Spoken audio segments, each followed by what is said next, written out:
The following content are the expressed thoughts, views, ideas, and opinions of the individuals and guests of the Nerds Have Spoken podcast. This podcast may contain adult language and themes not suitable for children under the age of 17. Viewer and listener discretion is advised. Please stand by while we wait for the cast of the Nerds Have Spoken. Thank you for joining us and enjoy the show. Hey, what's up, y'all? This is Jason Lowery on the Nerds Have Spoken. I'm here with my creaky partners in crime. I got CocoaSmooth. I got Anthony Snyder Cut Lewis. I got MPSP, and I got the Spring Soldier. How you guys doing? Hey, what's up? All right. So far, so good, man. Pretty decent week and everything. Yeah, man. Buddy. Man, spring, I thought it was the Spring Roll Soldier. Oh. Sir, I've dropped a lot of weight. I have, you know. I know. I've been rolls as much anymore, sir. We both heading down there. We both heading down yeah, there. Man. You ahead of me, though. Good stuff, man. Dude, I'm doing pretty good. I'm feeling really, really, really good, man. Really, really good. How about the rest of you guys? Everybody doing okay? Oh yeah. Say sun's out. Yeah. Moves. Sun's out, guns out, baby. Bless you. Thank you. Apparently pollen too. Like yeah. The dab sneeze. A dab sneeze. So what were we saying, Ant? Oh no, I was just saying sun's out, good attitude. I was kind of perturbed that Michigan State got bounced on a Thursday. But it was all good. It just gave me more time to go watch the Snyder Cut, so I was happy. That's what's up. Get out of here. Y'all ain't even deserve to be there this year anyway. Hey. Say every princess deserves to get invited to the dance. I guess until you get the frog. Get him out of here. The prince don't always have to find the shoe. That's true too. Yep. I'm about to say NCAA was actually just trying to get money anyway. That's the only reason they put them in there. That's a fact, bro. Dude, my bracket's all fucked this year.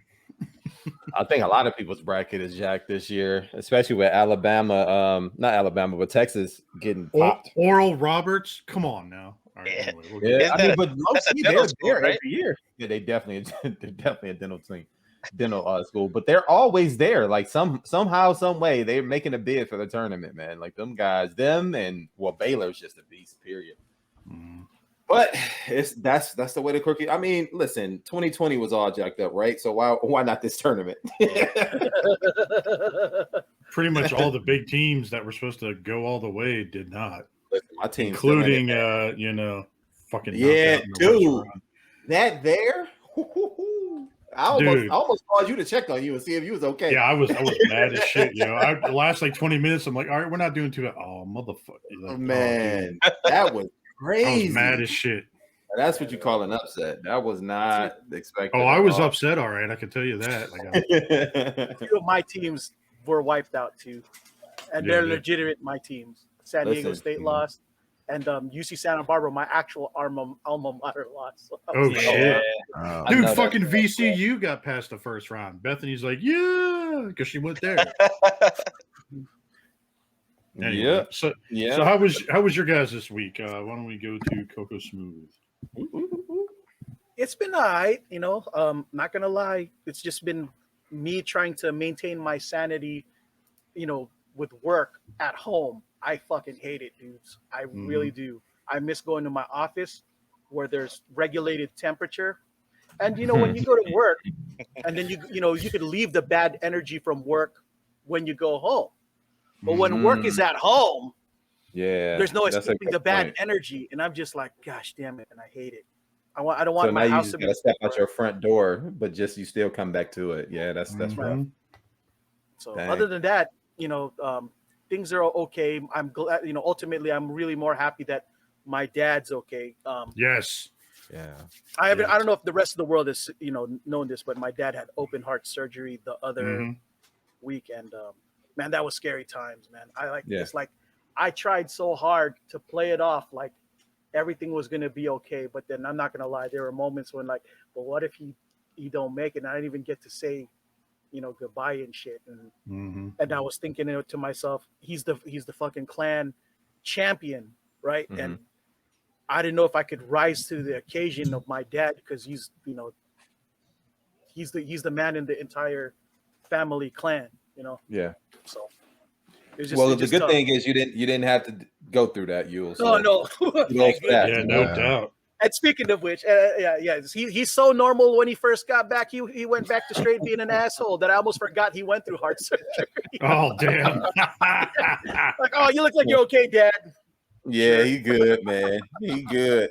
But I That's was real dope. happy. I was like, man, so I've been babysitting him like more often this week just to check if he's okay, And so far he looks like he okay. Just his appetite's kind of crappy and he gets tired quicker. But I imagine as a result of having your wires reassembled, Your chest wide open. That's shout out to you for being a good son and not smacking him with a bedpan. So.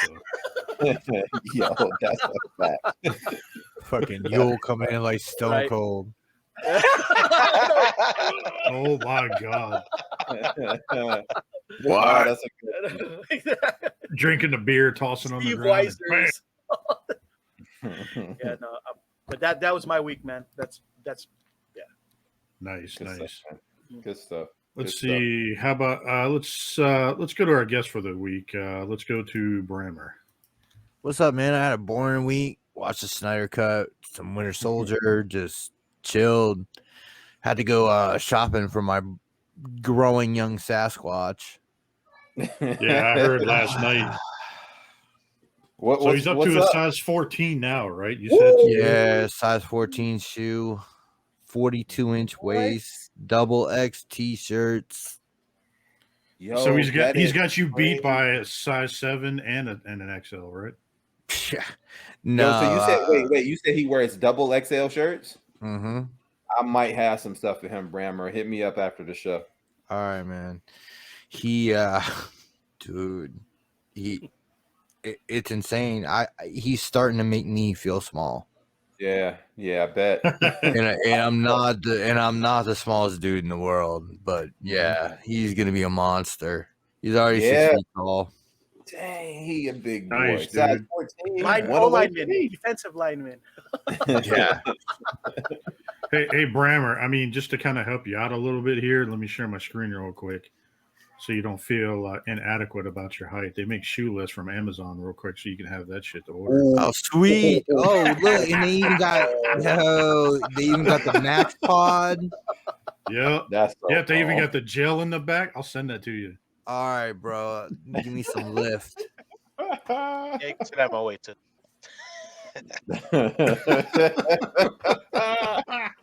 Oh shit! So is that it for your week, dude? Yeah, man, I'm born. That's how I like it. What about you, Ant? How was your week? I was gonna say if that's boring, that sounds amazing to me. It's like watching some TV.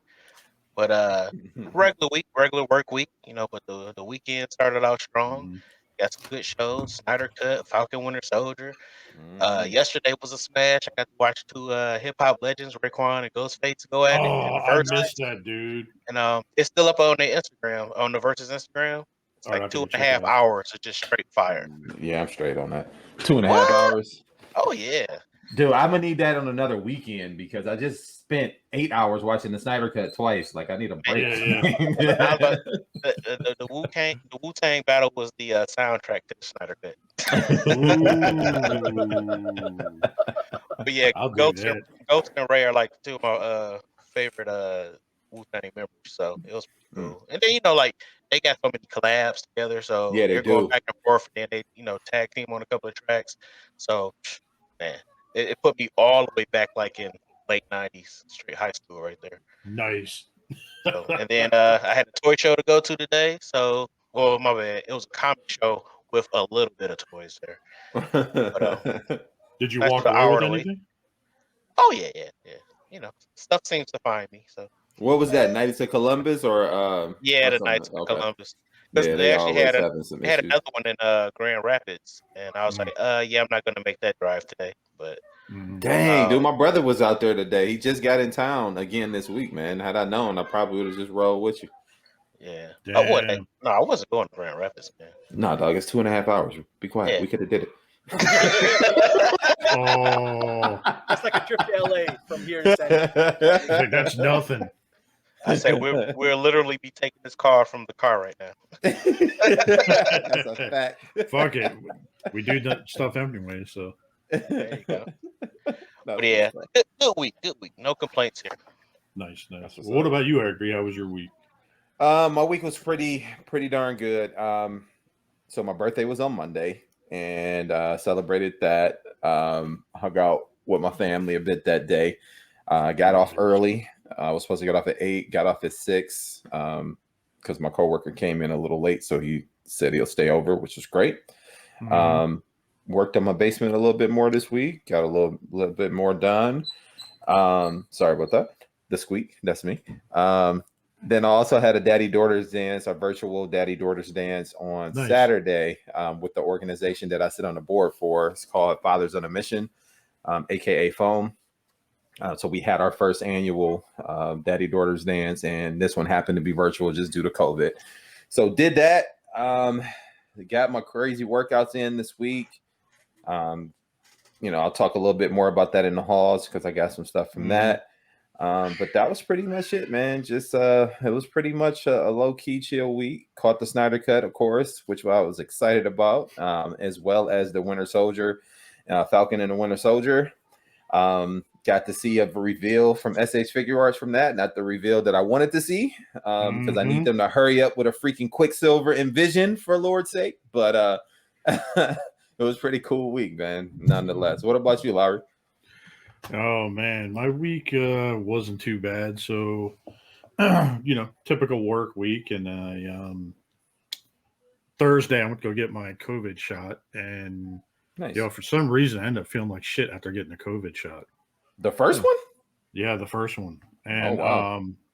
Because remember, my immune system's all fucked up right now because of all that stuff. So because of the cancer, still getting used to with all that. So yeah, I got a little jacked up. So I ended up staying home from work Friday, and then just like you guys, pretty much just kind of hung around, did the Snyder Cut, did all that. I was a little happy and a little sad at the same time between that and Winter Soldier. So, and I'm pretty sure we'll get into that here in a little bit. But other than that, it's pretty much been. Oh well, Saturday, I went to my cousin's house. His nephew is starting to learn.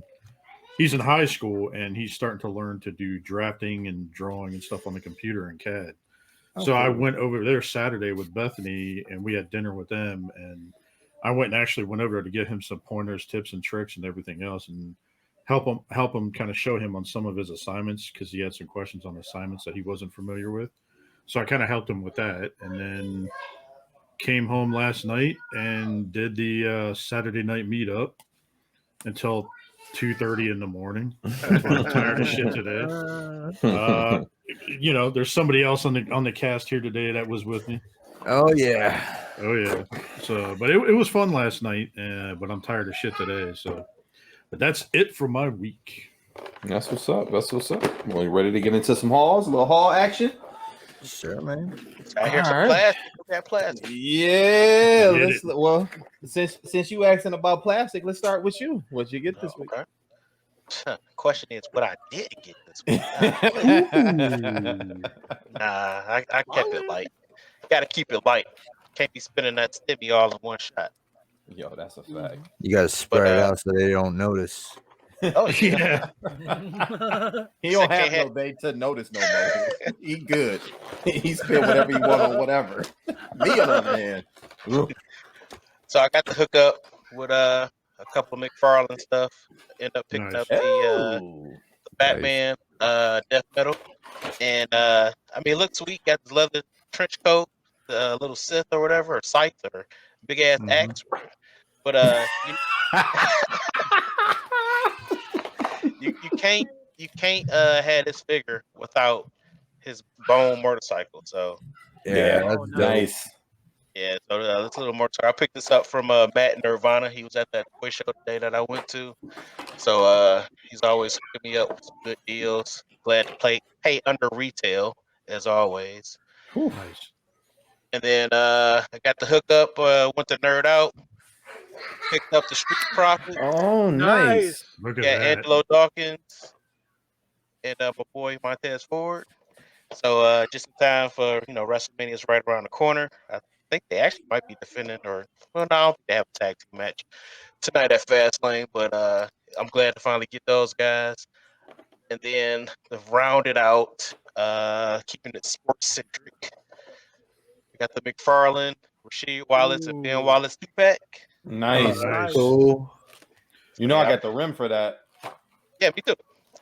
So Nice. I've been eyeing this for a while. I saw it at a couple of flea markets, and There you just want to spend a little penny of what they were asking for. I went to Big Ben's on Wednesday and found it for $17. So Oh, there you go.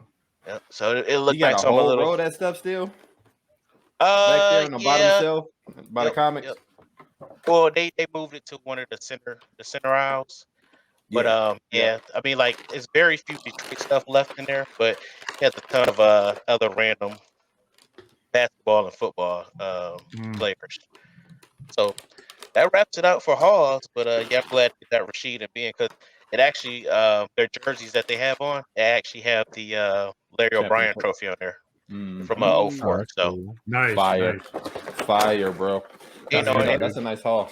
in Detroit, we got to kind of hold on to whatever little championship. You ain't never lied. Hey, y'all at Hey, least there you got championships. San Diego got nothing. So. Yeah, that's Ben Wallace Yeah. looking to go in the Hall of Fame.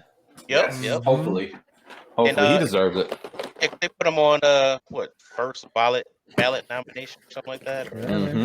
It was kind of cool though, because when they put the post out, I had actually put it in my stories on Instagram, but I tagged him and he liked it. And I was like, wow.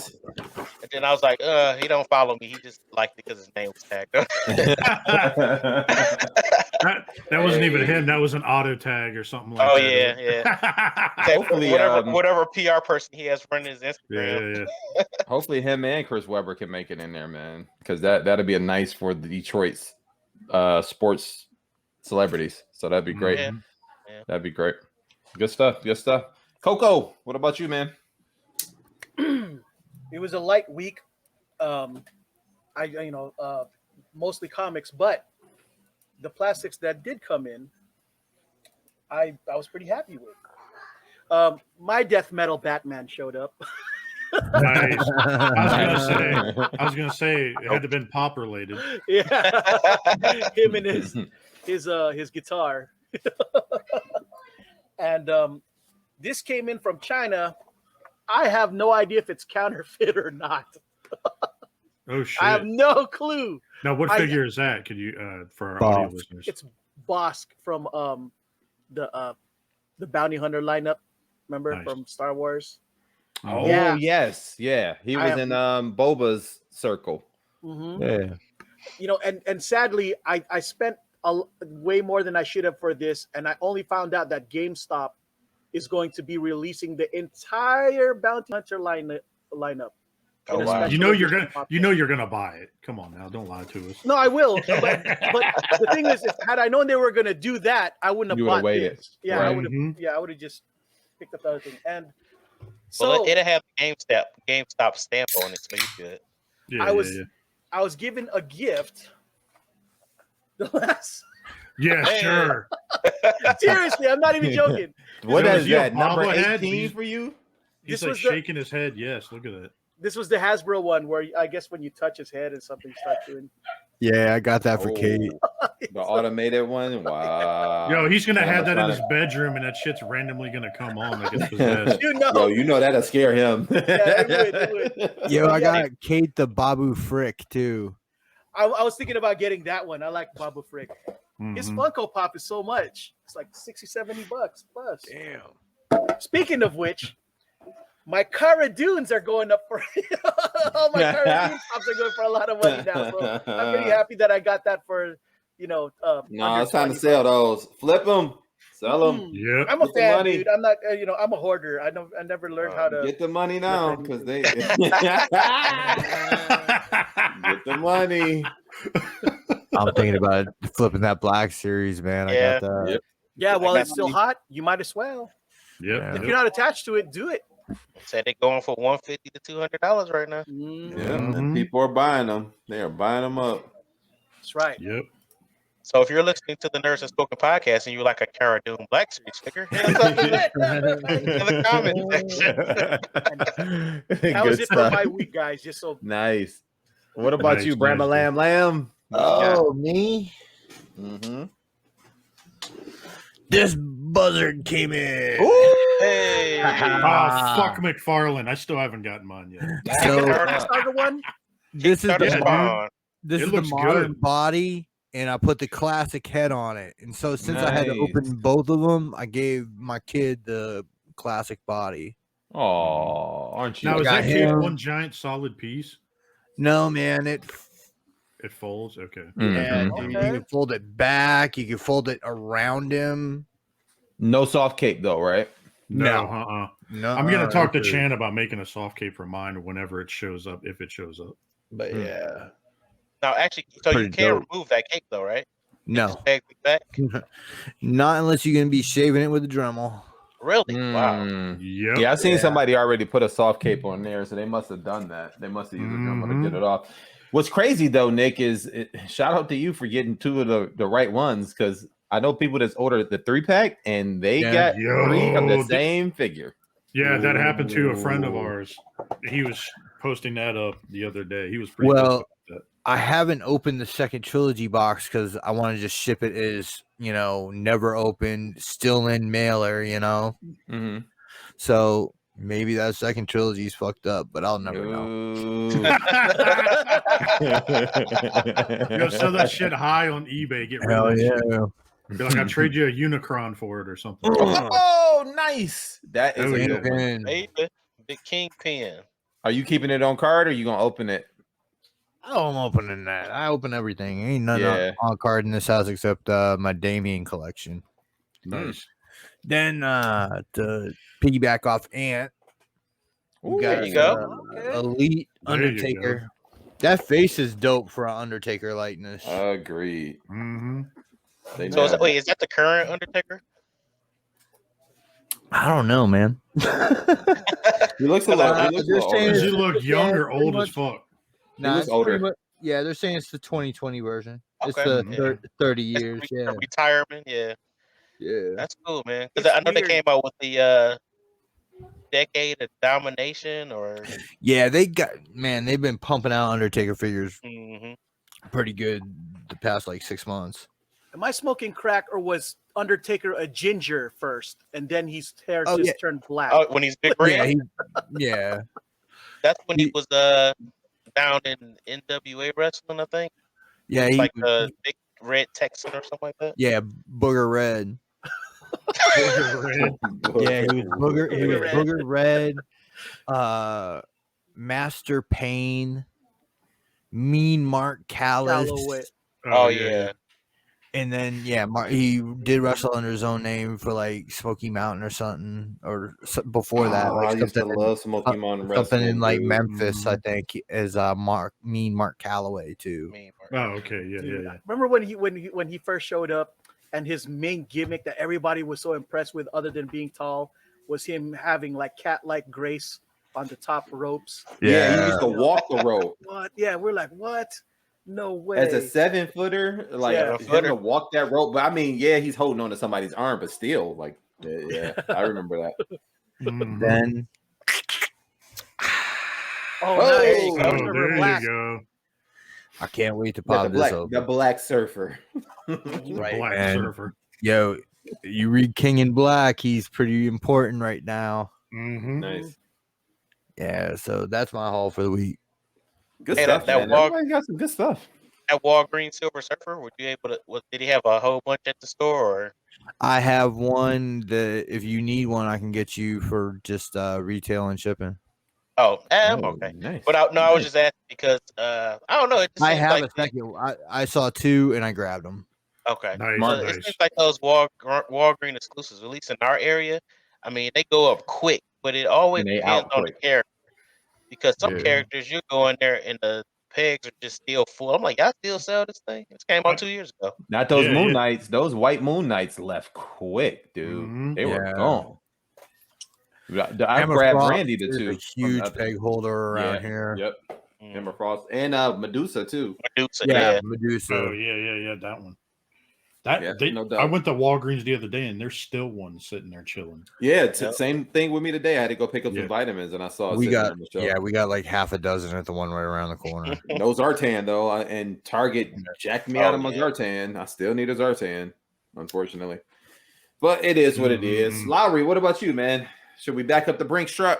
No, actually, all- surprisingly enough, I didn't get very much this week. Yeah, how many so- legends did you get? That counts as one full. One no, series. actually, I only got one surprisingly enough, I didn't get. I got one. I got one thing in the mail, so it kind of gives you an shoot. idea.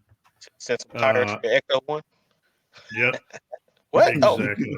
Oh, I just guessed that. No, I was just kidding. Oh, No, I. Nice. So we ended up. So Beth and I go camping a lot. We keep blowing the fucking air mattresses out when we go camping. So we ended up getting cots. Nice. Camping what's cots. So How do you? Never mind. That's dope. with a pivot arm. Pivot. Never mind. I'm not even gonna ask that In question. the jungle, Moving right along. mighty jungle. So like to kind of get backstory Oh, behind this. God. So No, dog, don't. So you'll laugh at this. So we went the last time we went camping, we took Anna and Russ with us, right? And we went camping and everything, and we had a pretty good old time.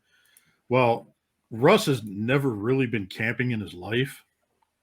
So we ended up going camping and everything, and we were helping them kind of put everything together. We put our stuff together. Well, we weren't paying attention, and Russ had thrown a bundle of sticks in the back of the SUV where my mattress was. We weren't paying attention. We didn't think anything about it. Well, poked a hole in the air mattress. Oh, So we had to patch it, which we patched it. But then in the middle of the night, Beth and I woke up and it was like a fucking mattress taco. We were like folded up in the middle of that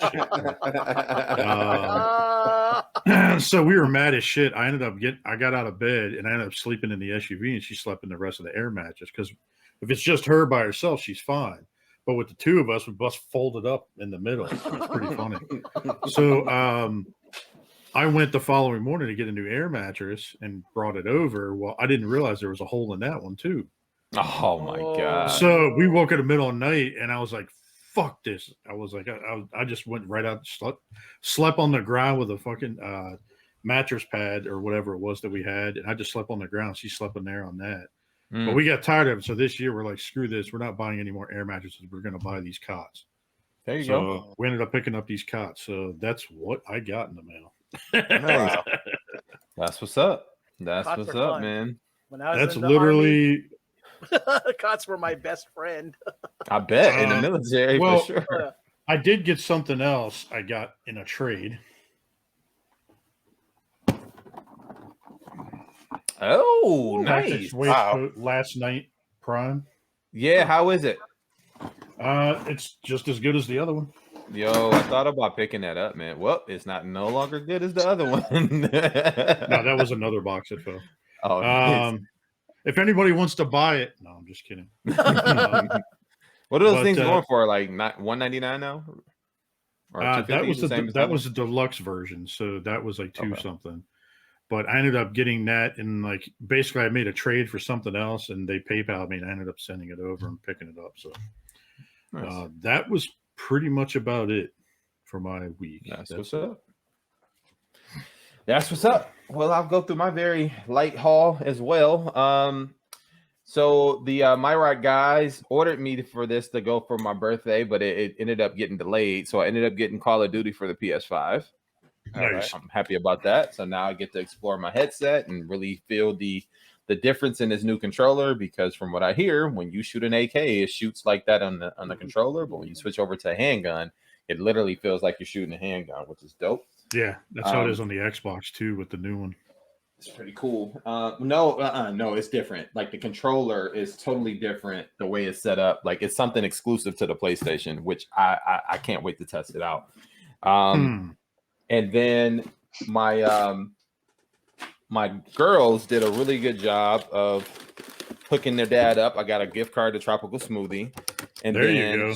shout out to Edgebox Customs. I got another Transformer mug. Something Nice. a little smaller in size, so that way I don't overindulge in the sweet beverages. And then a cool little backstory. My daughter Kennedy, the youngest one, she absolutely loves the G1 Transformer cartoon, and in the song she used to try to get it right, like more than meets the eye, but it will always be some variation of that, never more than meets the eye. So she wanted to pick out this mug where it says more than meets the eye. So nice. I'll always remember that, and I always keep that story in the back of my brain, and I got something to commemorate that. It's more than meets the eye. Yeah. Shout out to my mother and father-in-law. They got me a gift card to Home Depot to help out with the basement, and this cool like novelty porcelain saying on. It's like a piece of porcelain, but it has a saying written on it. It says, was it pray, trust, wait, or something like that? But she wrote a little note that basically said your patience in this process has been great, because I've been waiting a long time to do this basement, but there's other things come up, and there's other things that we decided to do and push it off. So now that I've gotten started, that's going to be something that I'm going to put on my TV stand once everything's built down there. Nice. Yeah, and the wife hooked me up with some cash for my birthday too to go towards my TV. So feeling pretty good. Feeling pretty good. But that's pretty much it for me, guys, and that's pretty much it. So Coco, I hear you got a question. Yeah. Well, Mr. Brammer, what time is it? It's time to nerd up or shut up. Hey! Yeah, baby. All right, Lobby, what we got up? Well, seems how everything's been going really interesting this week. I don't know if you saw this article. So there was this person on Instagram that was posting their pictures on the bikes and everything, and it was basically almost like almost like a TikTok trap. Well, come to find out, it was actually a dude. And this guy, this 50-year-old male, was actually using the Face app to make him look like a young girl. And it's kind of funny. I'm hesitant to pull up their account because they pulled up, but I don't know if I want to do that because you never know what you're going to find. Yeah, that's a fact. Especially the algorithm, what's going to pop up on my shit. So I don't want to do that. But, yeah, you're looking at this, you're like, wow, that girl looks young. Like she's working. But all look that at the shit. arm. I just noticed that. Look at the arm back there. Yeah. Wow. Yeah. I think this is more of a Photoshop than it is the Face app, because normally the Face app still keeps like the shape of your face, and this face looks nothing like the shape of that dude there. So I'm calling BS. I don't know. I don't think so. Either way, it's busted. In comparison. Yeah, that's it. I gotta give him props.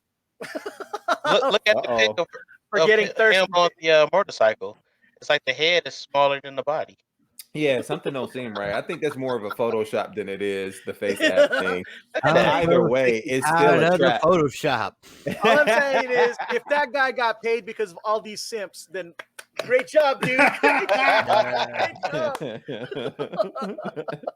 Dude, like people are like, look. So they took the picture and he took the helmet off and it shows this and they're like, what the hell? Wow. Why does that look like an older William Fong? Like, shout out to Billy Dub. Shout out to William Fong. He's the man. His hair is black, sir. Yeah, I was gonna say Billy got better hair than that. Yeah, he's got that luscious hair, dude. Yeah, you should have been here at TFCon the one year when he had all that hair and he like watching his regiment, what he did to do with that shit. But, it's a secret, but it was awesome. Yeah. And then I don't know if you guys saw this also. Head and shoulders. So did you guys see? I don't know who posted this. Who was it that posted this in the chat? Do we know? You? I can't fucking remember. There's so much shit. But anyway, so this kid was having a birthday party, and apparently Spider-Man was fucking getting down. I'm just gonna play the video. I'm gonna do it without the audio. Yo, Oh, Hennessy. Dancing with the Henny. Is that the big bottle of Look, Henny? look, he's getting it too, big man. body. Look That's at like that. a liter too. Look at him. He's dropping it. Look at that. Look at that. The kids around him are getting it. Look at that. Look at that. Backing it up. Backing it up. But the funny part is the caption. Like, Lowery, can you read that caption up there? It says, man, let's what does it say? Hey. Man, let them kids enjoy the party. Shit, I spent $1K at the party. Where my Henny? No, which is the best part is because everybody said the original caption of this that was sent to me, it said basically it goes what is it? Spider-Man, like right after Tony Stark's funeral, like getting all tore up. Wow. Cold-blooded. Yeah. So it's, dude, it's pretty. It's literally light on the lighthearted news this week. There wasn't a lot, but there was a couple other things we could quickly go over real fast. So I don't know if you guys saw this. Also, Hasbro, which is coming up here on what is it? A couple weeks. April 8th, right? April 9th, they're doing April their 9th. Fan Fest. Okay. And shout out to my friend Joe Colton. She's actually on here on the image down here on the bottom right. She's a nice. cosplayer. So nice. shout out to her on that. That's what's up. Yeah, so they're going to be doing this virtual event talking about Transformers, Power Rangers, Fortnite, G.I. Joe. And they you know, kind the of did whole something shit. like this last year, right? Yeah, they did. Yeah, I think we were tuned in for that. Mm-hmm. So what do So you we got? will cover it, of course, because it's new. Yeah. So stay tuned. So, is there anything you guys are looking forward to any of this? I don't know. I know some of you guys collect some of the Hasbro stuff. So, The G.I. Joe stuff, the classified series, of course. Lightning Collection, anything Power Rangers? Well, no, I retract that statement. Power Rangers Mighty Morphin.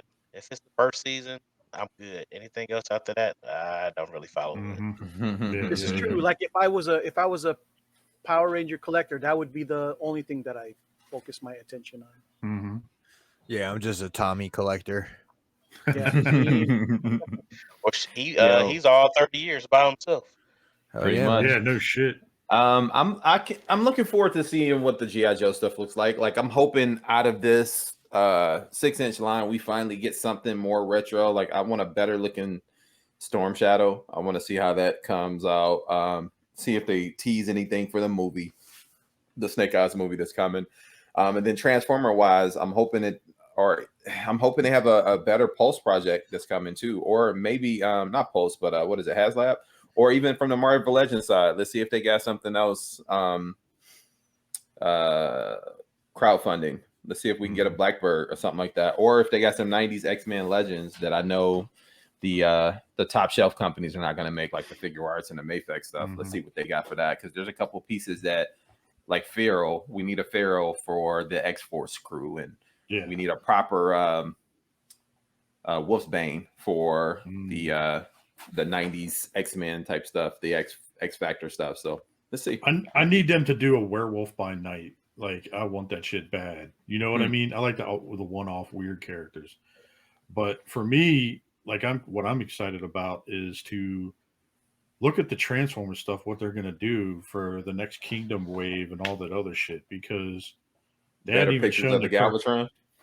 Yeah, I hope so. Like, I saw the Galvatron, but like, I'm wondering what else they're doing, what's coming next. So, but we'll see what happens. Yeah, only time will tell. We'll definitely be covering it, so you guys stay tuned. We'll definitely give you guys our reactions, show off any pictures that come out for them, and then give you some good dialogue on it. Yeah, man. So continue on just some of the random news this week that we've talked about in the past. That's cold. Yeah, right. It looks like a ripoff of him. So Steve Amell went from Arrow to go to a Stars wrestling show called Heels. And I'm looking at this. He definitely looks like Stone Cold Steve Austin. The way he's, and the other guy kind of looks like Brian Pillman. Brian Pillman. This is the dude from Vikings. He played the son. Oh yeah, that is that dude. Yeah, it is. That dude, Yeah, he's he was pretty in a good couple actor. things. Yo, Arrow looks like the Gilbert version of Stone Cold. Yeah. Gilbert. Yeah. Indeed. That's the wish.com Stone Cold. It looked, oh my You god, ordered the the figure arts wish.com. and this showed up. Oh my god. It's the first run of Mayfex. Like, it was just bad. Oh, wow. Yeah, I might watch oh, it. It seems like a decent show, maybe. I might see what they do with it, because apparently, dude, he worked with a bunch of wrestlers to actually do a bunch of these stunts. And remember, was a couple years ago.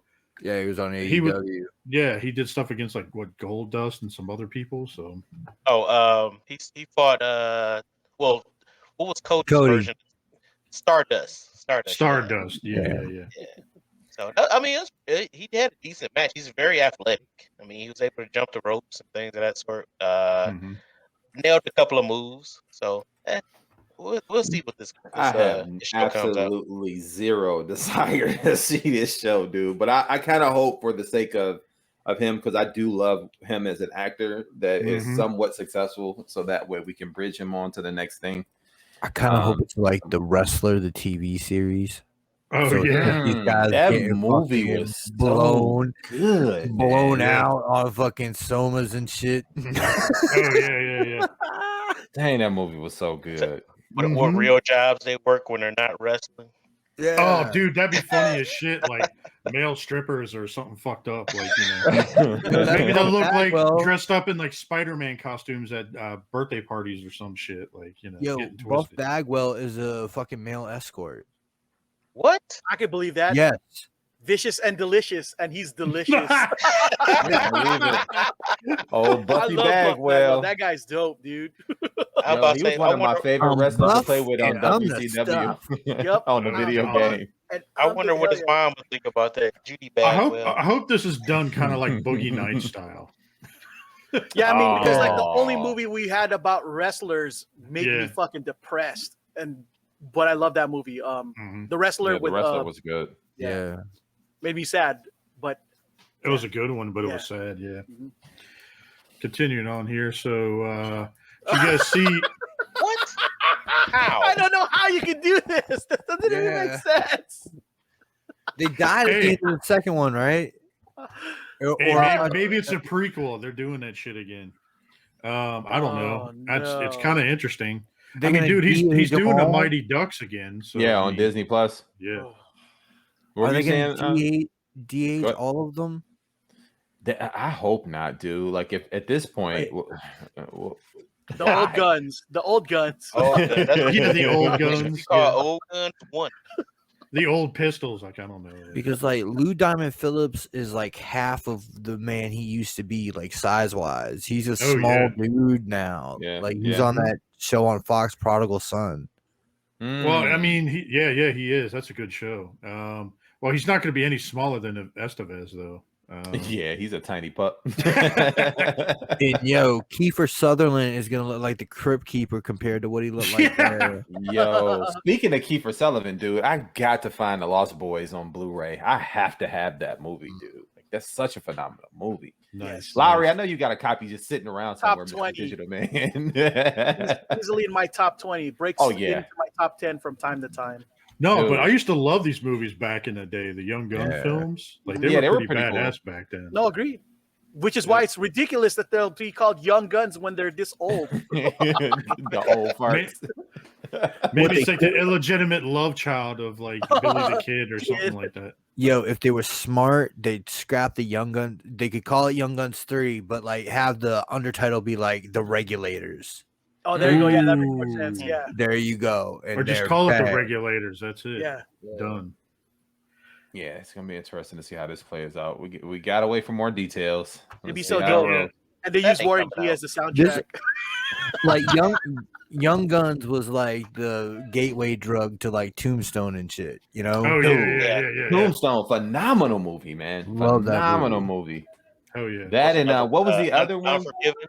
Unforgiven. That was a good one too. What was the movie with Sharon Stone where she shot that whole Picking the Dead? Yes, I love that movie. That dude's face was like this. You might as well watch Quigley Down Under or some shit too. Wasn't it directed by Sam Raimi? Yeah, it was. Yeah, it was, bro. It was. Dang, that was a good movie. Fire. Yeah. I like that movie. Oh, for a recent one for a Western, Bone Tomahawk, if y'all haven't seen that, is really fucking good. And it's one of Sid Haig's last movies. Yeah, if you say so, I'm going to check it out. Check it out and take it's pretty good, dude. Kurt Russell's in it, man. Oh. So why don't we go ahead and get into a little bit of fun here with talk some Winter Soldier real quick. So what did you guys think? So for anybody listening, spoilers. We just want to let you guys know that we're going to be having some spoilers here.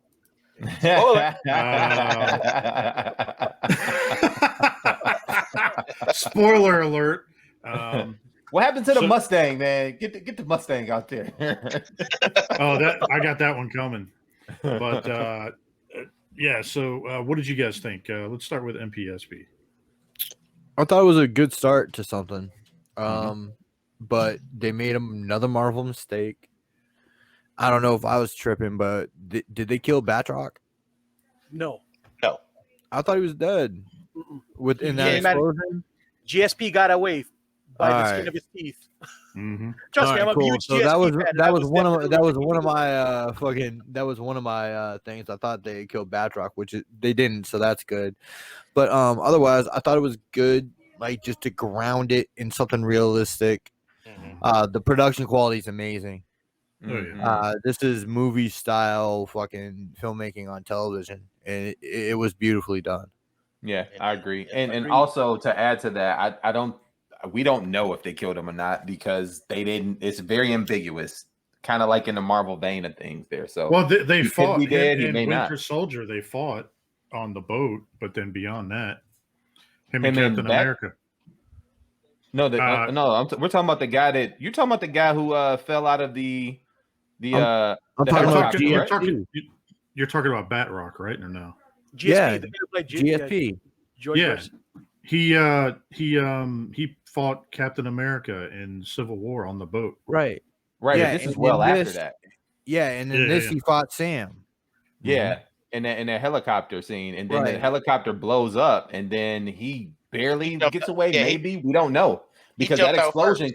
Right, but that explosion, the way he came out, doesn't look like he could have grabbed himself. He could have been concussed or anything. We don't know if he's dead or not. That's what I'm saying. He had a little gliding suit thing. Yeah, but the way he fell out, he wasn't gliding. That dude was he was dying.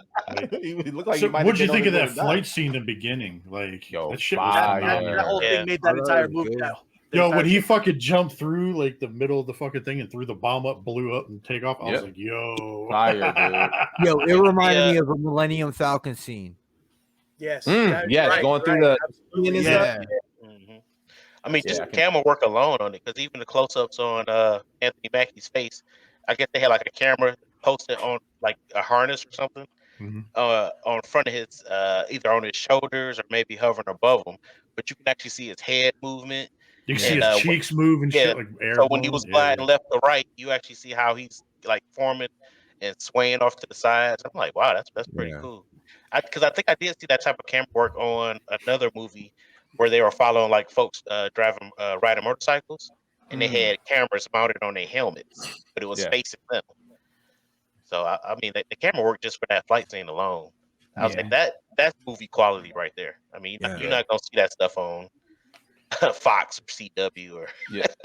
I say Disney's pulling out the bankroll for those things. Yeah. Not what about you, Coco? Yeah, not gonna lie, that first sequence, that whole flight sequence, gave me a newfound appreciation for him for the Falcon in general. Like after that, I was like, I can't wait to see more Falcon stuff. I become more invested, because for a while I was like, man, that character's kind of boring the way they did him. But after that, I was like, wow, respect.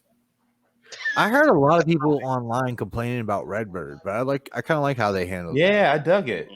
I mean, at this point, you can't really expect them to do A real bird? Yeah, no bird, way. man. Yeah, I mean, I know supposedly the rumors are they're going to be introducing mutants with this series, but Right, just like Mephisto, we'll see. yeah, If it does, Yeah. whatevs. But if it is, you know. I thought it was pretty good, man. Overall, it was a nice intro. It came in heavier hitting than WandaVision, but you know, this is what you expected. It's the spy sabotage American hero type deal. So like you expect that out of a spy thriller. So we'll have to see how that goes. And I also like how they're delving into the Winter Soldier's past years as well. So giving us a little bit more of a backstory there. So I can appreciate that. I would like them to explain where the hell he got this new suit from when he ain't got no money. And help me figure this out. Oh, you talking about Sam? It's like Bubba Shrimp Boat that they have. Yeah, Sam. I mean, I know he works for the Air Force now, so they probably made him something new. So I'm being facetious. He did talk about. Remember, he was having lunch with the other guy in the military. Yeah, but he was talking about how he was basically doing repairs on Redbird, and every time they touch it, every time they mess with it, it messes up like the sensors and all that stuff. So he's probably still getting a little bit of bankroll when he's doing missions for them. Because as you can see, if you fast forward through the episode, the issues that happen with the banks and all that stuff. Yeah. So what did you guys think about some of the miscellaneous Easter eggs they were having inside the episode? Throw them out. What you got? Like take for instance, when you see Bucky for the first time, where was he at? You saw him. He was just woke up from a nightmare on the floor. And that kind of calls back to when Sam and Captain America had that conversation when they first met. Remember talking about after coming back after a war and everything and sleeping on the ground and being uncomfortable and shit. So that was kind of an interesting callback. What did you think about him going around and cutting the names off the list and everything as he was going down the list? I love it. Yeah, I absolutely love it. I mean, you have to fill us in more on just the fact that he was the Winter Soldier and Hydra used him as an assassin. Who was he trying to kill and what was the purpose?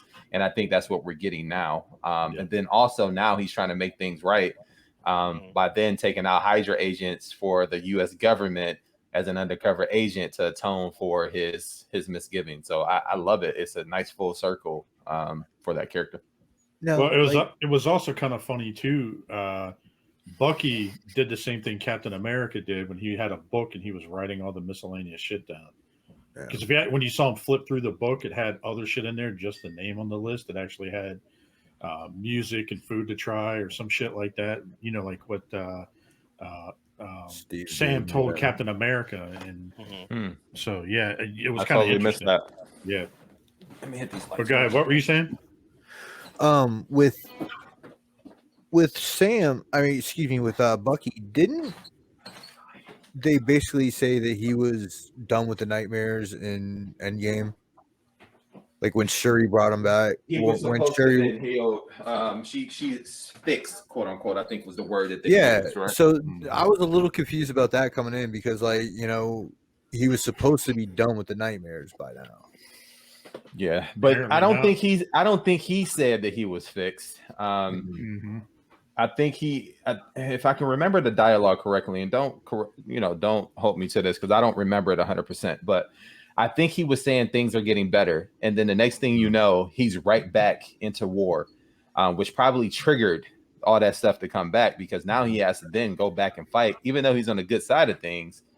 I mean, when Chadwick Boseman comes to him, he's like, where's the fight? I mean, he got to get back into it. So it could have triggered his PTSD and caused it to come back. That's a good point. I was gonna say, even in his therapy session, that's when he was he actually told the therapist, like, the only time I felt peace was when I was in Wakanda. And then next thing you know, a fight broke out. So the peace that he had wasn't for long. Right. And he's not in Wakanda anymore, so all that shit's probably rushing back to him now. Yeah, that's a good point. He can't just be free. He has to interact with other things and fend for himself now. Yeah. So another thing that was kind of a quick callback. Did you notice the name of the boat that him and his sister had? Yeah, It was the yeah, parents' names. It was a callback to the comic because that was the name of the parents of the comic. yeah, Mm. yeah. Which was kind And of I mean, interesting. he kind of said that. I don't think that was really so much of an Easter egg because he mentioned these two names on this boat are not just our parents' name is our legacy. This Yeah. is a thing. You know, it's crazy how they the MCU actually flipped that around for Sam, because I believe originally Falcon's from like Harlem, right? Mm. Yeah. In the Mhm. comics, but Anthony Mackie is actually from New Orleans. From New Orleans, yeah. And he So, had to do that, yeah. you know, so they're making I guess Falcon's story kind of match the actor, and that's pretty cool. That's Yeah. kind of cool. Put his own twist to it. Yeah, man. Sam started out as Sam Snap Wilson. He was a pimp Mhm. in Harlem. Mhm. Yeah. Snap. And that dude became the Falcon. That is crazy. And the Yeah. birds. Snap. So Snapping them birds will come. so what did you guys think about that scene about Sam kind of giving the museum the shield? Like, what did you guys think? Oh, about I that? hated it. I absolutely hated it, dude. It felt like a railroad. Yeah, like it just wasn't. This wasn't it, and like so soon. And I knew I was like, okay, so now they about to blow this whole storyline Yeah. out the water real quick. Like they could have really fleshed that out, but they didn't. And listen, I trust Marvel, so I understand that like something's coming from this, and we kind of got it at the end of this. But I just really, I wish that wasn't it. You know what I mean? Like, come on, man. Yeah. Like that's the easy way out. Like, I know they got only 6 episodes to do this, but Yeah. it's pretty fucking fast. Yeah, they moving. It's the opposite of WandaVision, like how like this is so quick and then that one was so slow in the beginning. Yeah, but these are also longer episodes too. WandaVision, I think, were like 32 minutes on average if you put them all together and average them out. This like one that, yeah. looks like it's trending to be like almost 40 some odd minutes. Mhm. So if it was on television, it would be an hour long TV show with commercials. So but we'll see. We'll see. It looks like we're getting 2 episodes in one, it seems like. Yeah, pretty much. I was going to say the highlight to me from that scene was actually Rogue's War Machine. Yes, that conversation was great. I was like, man, and he was kind of questioning him. He's like, yo, why are you doing this? But so hopefully, why did you take the mantle? Yep. Yeah, hopefully that voice kind of will ring in his in Falcon's head as the show progresses, and then he probably realize like, oh yeah, I should be Captain America. That's what I'm thinking is going to happen. As a comic book person, that if he carries the shield anyway. So yeah, I think and also, I'm sorry. Go ahead, you. I think it was more of a way to create a wedge between him and U.S. Agent anyway. Or I'm not, and to be sure, I'm not even sure if that guy's even U.S. Agent. Well, the way his suit's That's made what he's up, it looks very similar. It's what he's listed as on IMDb. There you go. See, I think also it's twofold for me, man.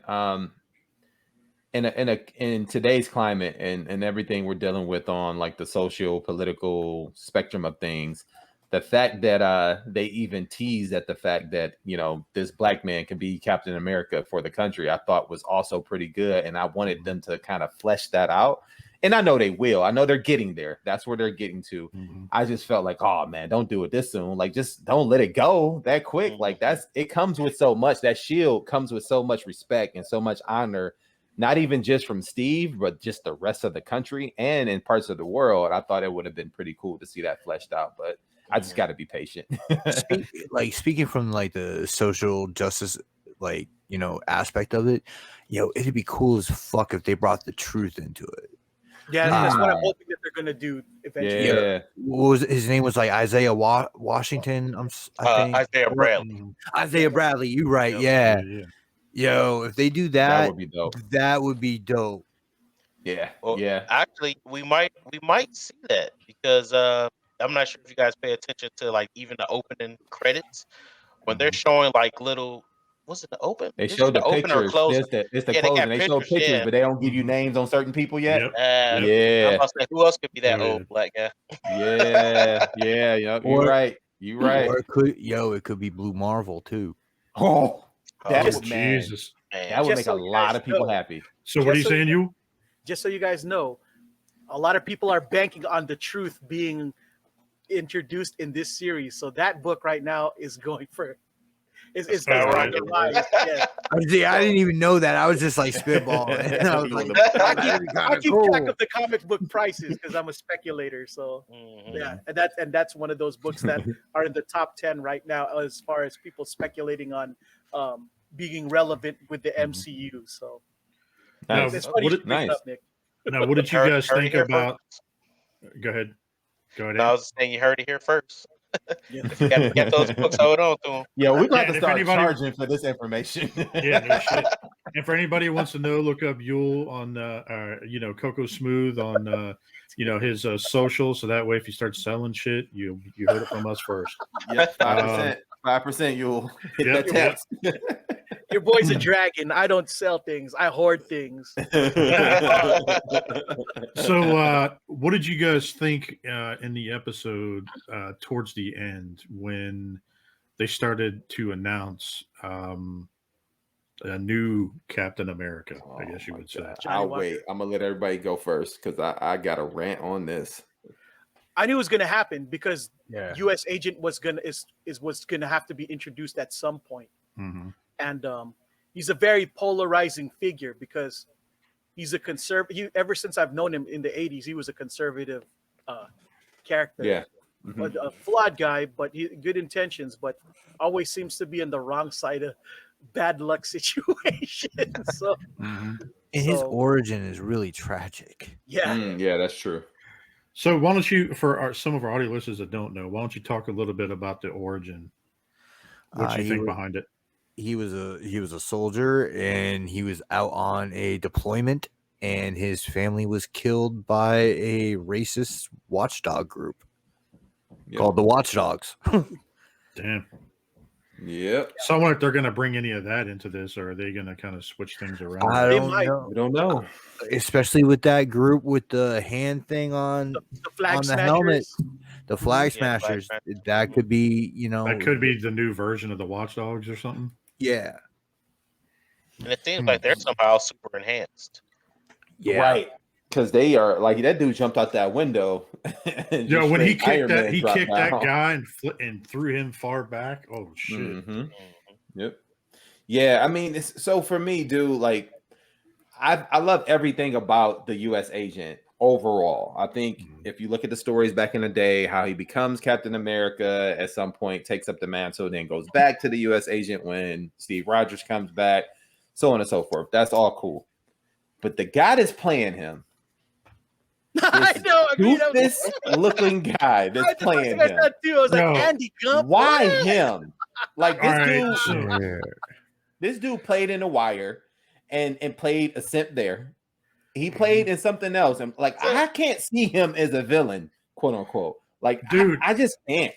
He looks like the version of Captain America that left his dentures at home, and he has like that small Bro. chin setup. All of that. Like it's just like He's got them something big just ass don't fit ears here. and a small chin. Like, do you see that? Like shit? he got the Jay Leno chin going on, the moving face. Like it's and we expect him to be like the Johnny Stanford Walker. Justice. Like he looks sneaky. Like no. I'm not buying it, bro. I shared the same exact sentiment when I saw that. I was like, Not that this guy's guy. gonna be Johnny Walker? What?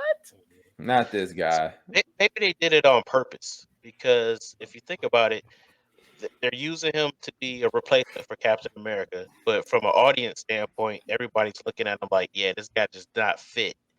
So by making him look all goofy and like not even threatening, Yo, that helmet looks like two It's a sizes setup. too big. He looks Dude, like he the looks dude like from the Up. old man off the of old Family fr- Guy. From Up, that movie that Yes, cartoon Up. definitely. I was thinking that too. The old guy from Up. He absolutely my looks God. like that guy. Like he about to let a house go on some You said- That's a fact. Now look at that guy. Yeah, look this at that dude. chiseled chin, and then you look Yeah. at this, and Right. you're like, "What the fuck?" Is I that? would have taken John Cena over this guy. Yeah, I would have I done don't even John think Cena. Yo, I don't even John think Cena John would've been- Cena's the best actor in the world, but But he looks like a Johnny Walker. Yeah, he does. He fits the bill. Like if we could have stole him away from the whole Suicide Squad too, I think he would have been good. Even with the extra padding, he still needs to get bigger. Like, dude. Yeah, like something ain't right. That dude looks sneaky. He looks goofy. Like it's just, and you can't normally look like that at the same time. You normally don't look sneaky and goofy at the same time. He looks like when you used to go to a 7-Eleven as a kid, you need the old guy to buy you fucking alcohol. You would give it to him. That's what he looks like. Yo, this dude and then listen, I'm hoping he does good. You put a pointy helmet on that fucker, and he looks like a garden gnome.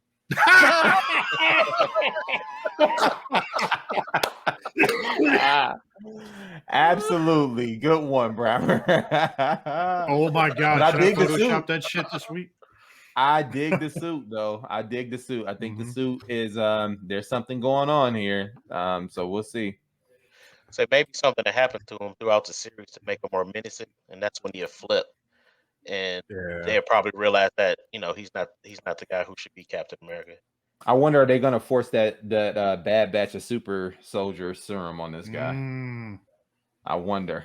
Maybe he'll get a bigger chin or something. Like they're saying that, like they're gonna tie like the Abomination into this, like how he was an Incredible Hulk, how it was a flawed serum. Yep. And kind of bring that back for nice. That'd be a nice little callback. I'd be in for that. I want to see how that fleshes out. I'd be in for that. So all in all, how would you rate the episode, like 1 to 10? Solid 8. Solid, 8. Yeah, 7.5, 8. Yeah, I'd say a solid 8. I'll say a solid 8 for sure. Definitely, it left me wanting more for sure. So that's good. What about you? Definitely a good setup episode. Yeah, absolutely. Based on the insane cinematic action sequence, I have no choice but to give it a 9 on just purely that right there on that portion. But very well done. Yeah, but the shared sentiment overall is an 8 for me too. But I can't, I gotta give that thing the respect that it deserves, because again, watching the way Falcon fucking moved, and I was convinced that shit was happening in real life, and right.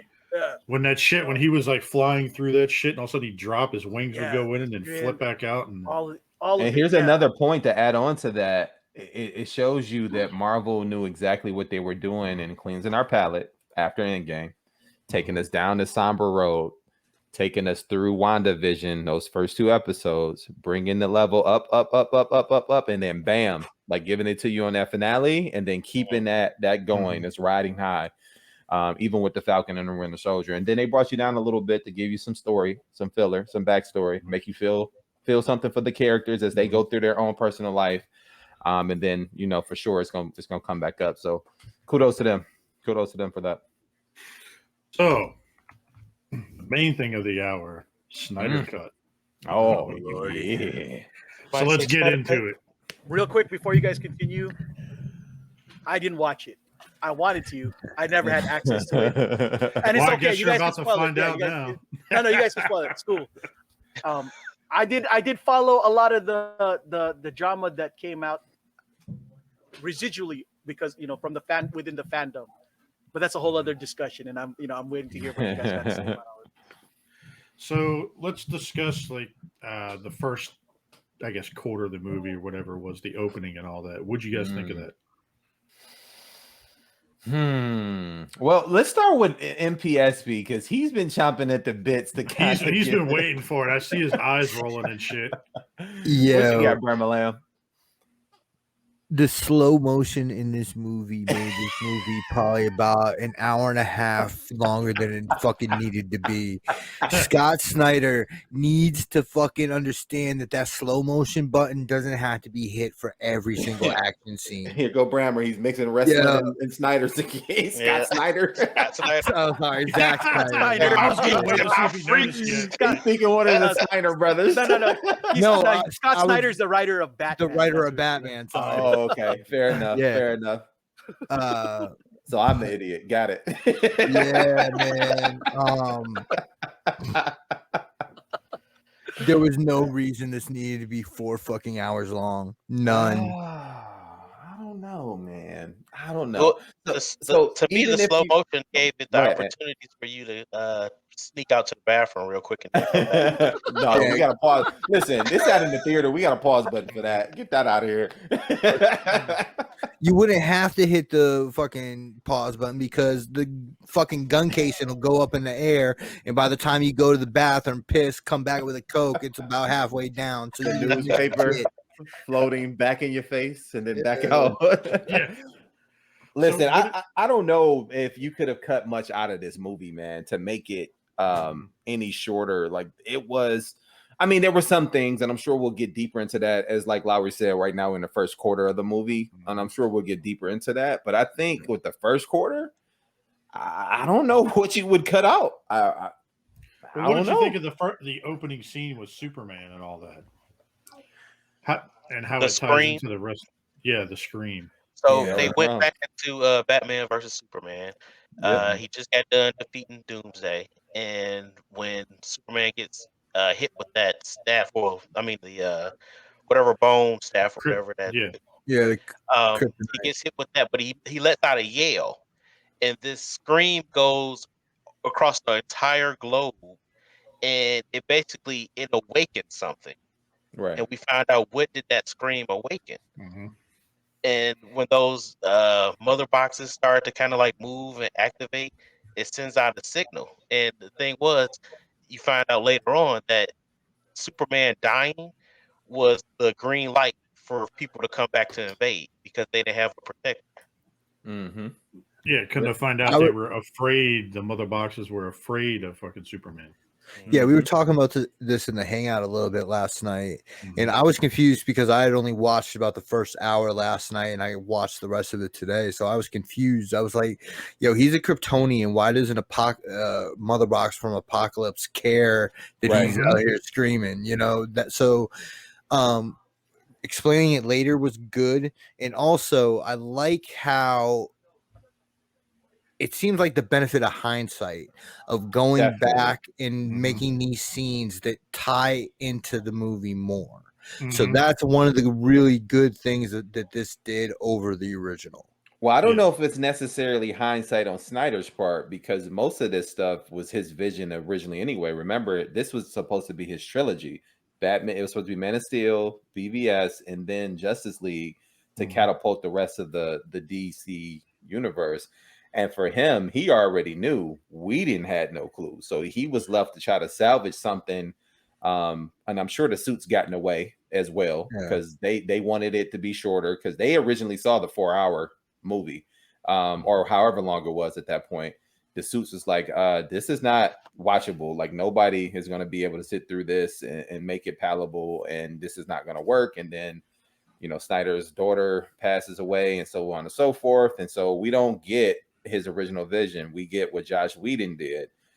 So I say all that to say that I think this was exactly where Snyder was going to begin with. And if this is where he was going, he could have done a better job of telling us that in Batman versus Superman, even in the extended cut, because that stuff sucked. It was not that good of a movie. It could have been a whole lot better. This made it better, but I shouldn't have to watch this to feel like, oh, now this is a good movie. I should have been able to get that already. Right. But like, my thing is they hired Whedon, and Whedon just decided that this movie that Justice League needed to be turned into McHale's Navy. Well, he marveled it up a little bit. Yeah, he marveled it up. Like every complaint that people had about Whedon at Marvel with his injection of humor got turned up to a fucking 11 here. Yeah, dude. You know, you've seen it so much with Aquaman. Like, he made that dude a doof, but that's what he did. Also with Flash too. They did it with the Flash. Cyborg, like afterthoughts. They were like afterthoughts. Look, nah, dude. Like, what Whedon did with Cyborg was fucking disrespectful. That was some bull crap. It was. I mean, yo, you can see why Ray Fisher was upset. Yeah, like, no shit. All right, I'm a white dude on this panel, but I'm just gonna say it. Like, they had fucking Ray Fisher soft shoeing in the fucking original Justice League, man. They did that dude fucking dirty. They did. The fact that they had to come back and redeem that man's character in this movie, like they did, says so much about Joss Whedon and why he should never be allowed near a fucking movie set again. Mhm.